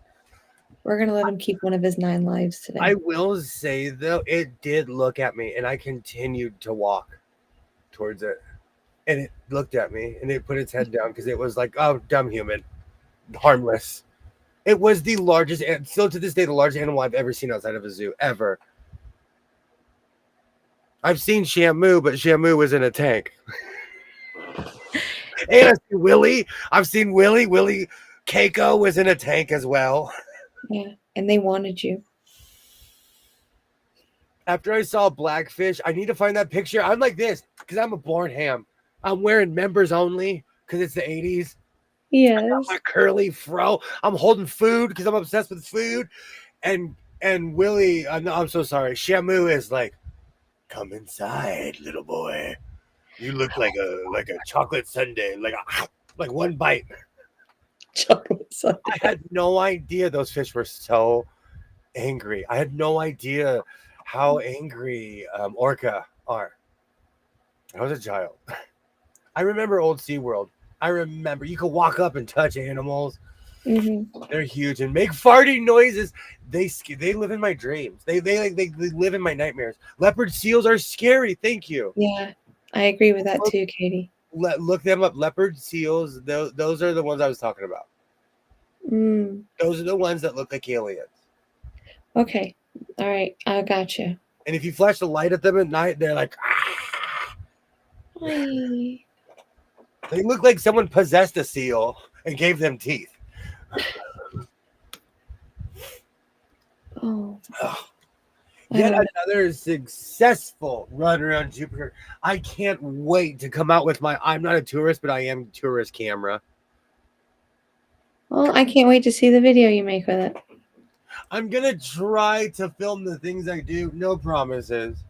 Yeah. I always go to Vegas. I have this extraordinary trip and I don't film anything because I'm too busy having fun. Oh. The teeth. You're right. Rent free. Oh, yeah. Right next to polar bears, bears in general. Like I have a natural fear of those things. It's like their jaw can unhinge. I'm telling you, I wouldn't run up on one. And I'm semi-fearless. I would not run up on one. No. Okay, we're done with that one. We're gonna leave that be. I get weird videos, and there's a lot of marina. I watch a lot of marina videos because I live by the ocean, and I watch a lot. And someone will walk out of a boat with their phone. They're like, "Oh no!" And it's like, "What are you?" It's like guarding the pier. Like, you're not going anywhere. You thought you were going to the store. You're not going. No, you're not going anywhere. And on the pier, and when people live in their boats, those a lot of those landings are not necessarily lit up at night. I couldn't imagine the docks being dark. So you step out your boat and you're like, "Is that a silhouette?" And it's like, "Oh, I'm gonna eat you." Nope. Watch on YouTube the elephant seal. Okay. And if you feel like having nightmares, look up what hippopotamuses do to people. Thanks. Leopard seal are nightmare material. They are scary. I'm telling you, because I used to love going to San Francisco and watching the seals. They just lay there like this. And they have these giant boards on the dock, and they literally just lay right off the ocean. They're laying on these giant wooden planks, just they're like headbutting each other because they're so lazy. They roll in the ocean. Oh, it's like a basset hound. A leopard seal will look you eye to eye. It's like a raccoon. It is the raccoon version of seals. They'll bow up to you. What you want? What you doing? Oh, you think you're tough? You're tough. I'm bigger than you. We have gone around Jupiter twice. I want to thank everybody for hanging out this evening. Yeah. I'm going to go eat something and finish a coat. I can't wait to see it in the morning. No, I'm not going to do it in the morning. Nope. Hands high. Nope. All right. Wednesday morning. I'm trying to space out my other You can't get on this blue jacket that you've made because you didn't try it on. There's Wednesday. And plus I forgot where I put the vest. It's not in this room. I can't because I was wearing it around the house. Because when I put tweed on, tweed is an armor of heat. Mm-hmm. So I'll put the vest on and I put a sweatshirt over it and I'm like, I'm toasty. That's good. So it's somewhere, either in my living room or my room, wherever I landed that evening. which It's one was of my favorite colors. You have AKA no last idea. night. Mhm. Why would one need to know about what a hippo might do to them? Where are you traveling? I think people should know all information like that. Science. People want to know. We're inquisitive. We are humans. Absolutely. Don't know if I would show it to fourth graders, but we'll see. Go look next to the lamp anywhere. I have a million places where I put the tape. In the lamp in the living room, go look in the kitchen, in all those little bags, or look by the rollway right here. Okay. Cool. All right. Thank you. We're looking for tape. We will be back at it on Wednesday. I hope everybody has a great week. Thank you so much for hanging out with us. This is what we do. Talking about life, food, scary animals. So a little bit. Almost so a lot. Absolutely. Yes. Sheila, I'm one of those people. I always thought I could win at Jeopardy because I am the king of useless facts. Mm. I know why leopards have spots. I know why zebras have stripes. I know these things because I love useless facts. And they But run sideways. I took the Jeopardy test. It's like graduate school Next level. level. It is like next. No, because they do that on purpose to make it complicated so they don't get any dummies. You guys are absolutely amazing. Thank you so much for hanging out tonight. I hope to see everybody on Wednesday. I found it. Like I Yeah. always say, reinforce your teams, be yourself. Thank you so much, Twinny my twin from those twin planets. Thank you, William. Jones, just say, tell us why. Why is a great question. Why is a beautiful thing. And Denise, you are beautiful, and I appreciate you. And I hope to see everybody on Wednesday. Have a great night. Until next time. Bye. See, I'm waving without even moving my hands. Now that looked like a trick. Now that looked like a magic trick. Have a great night.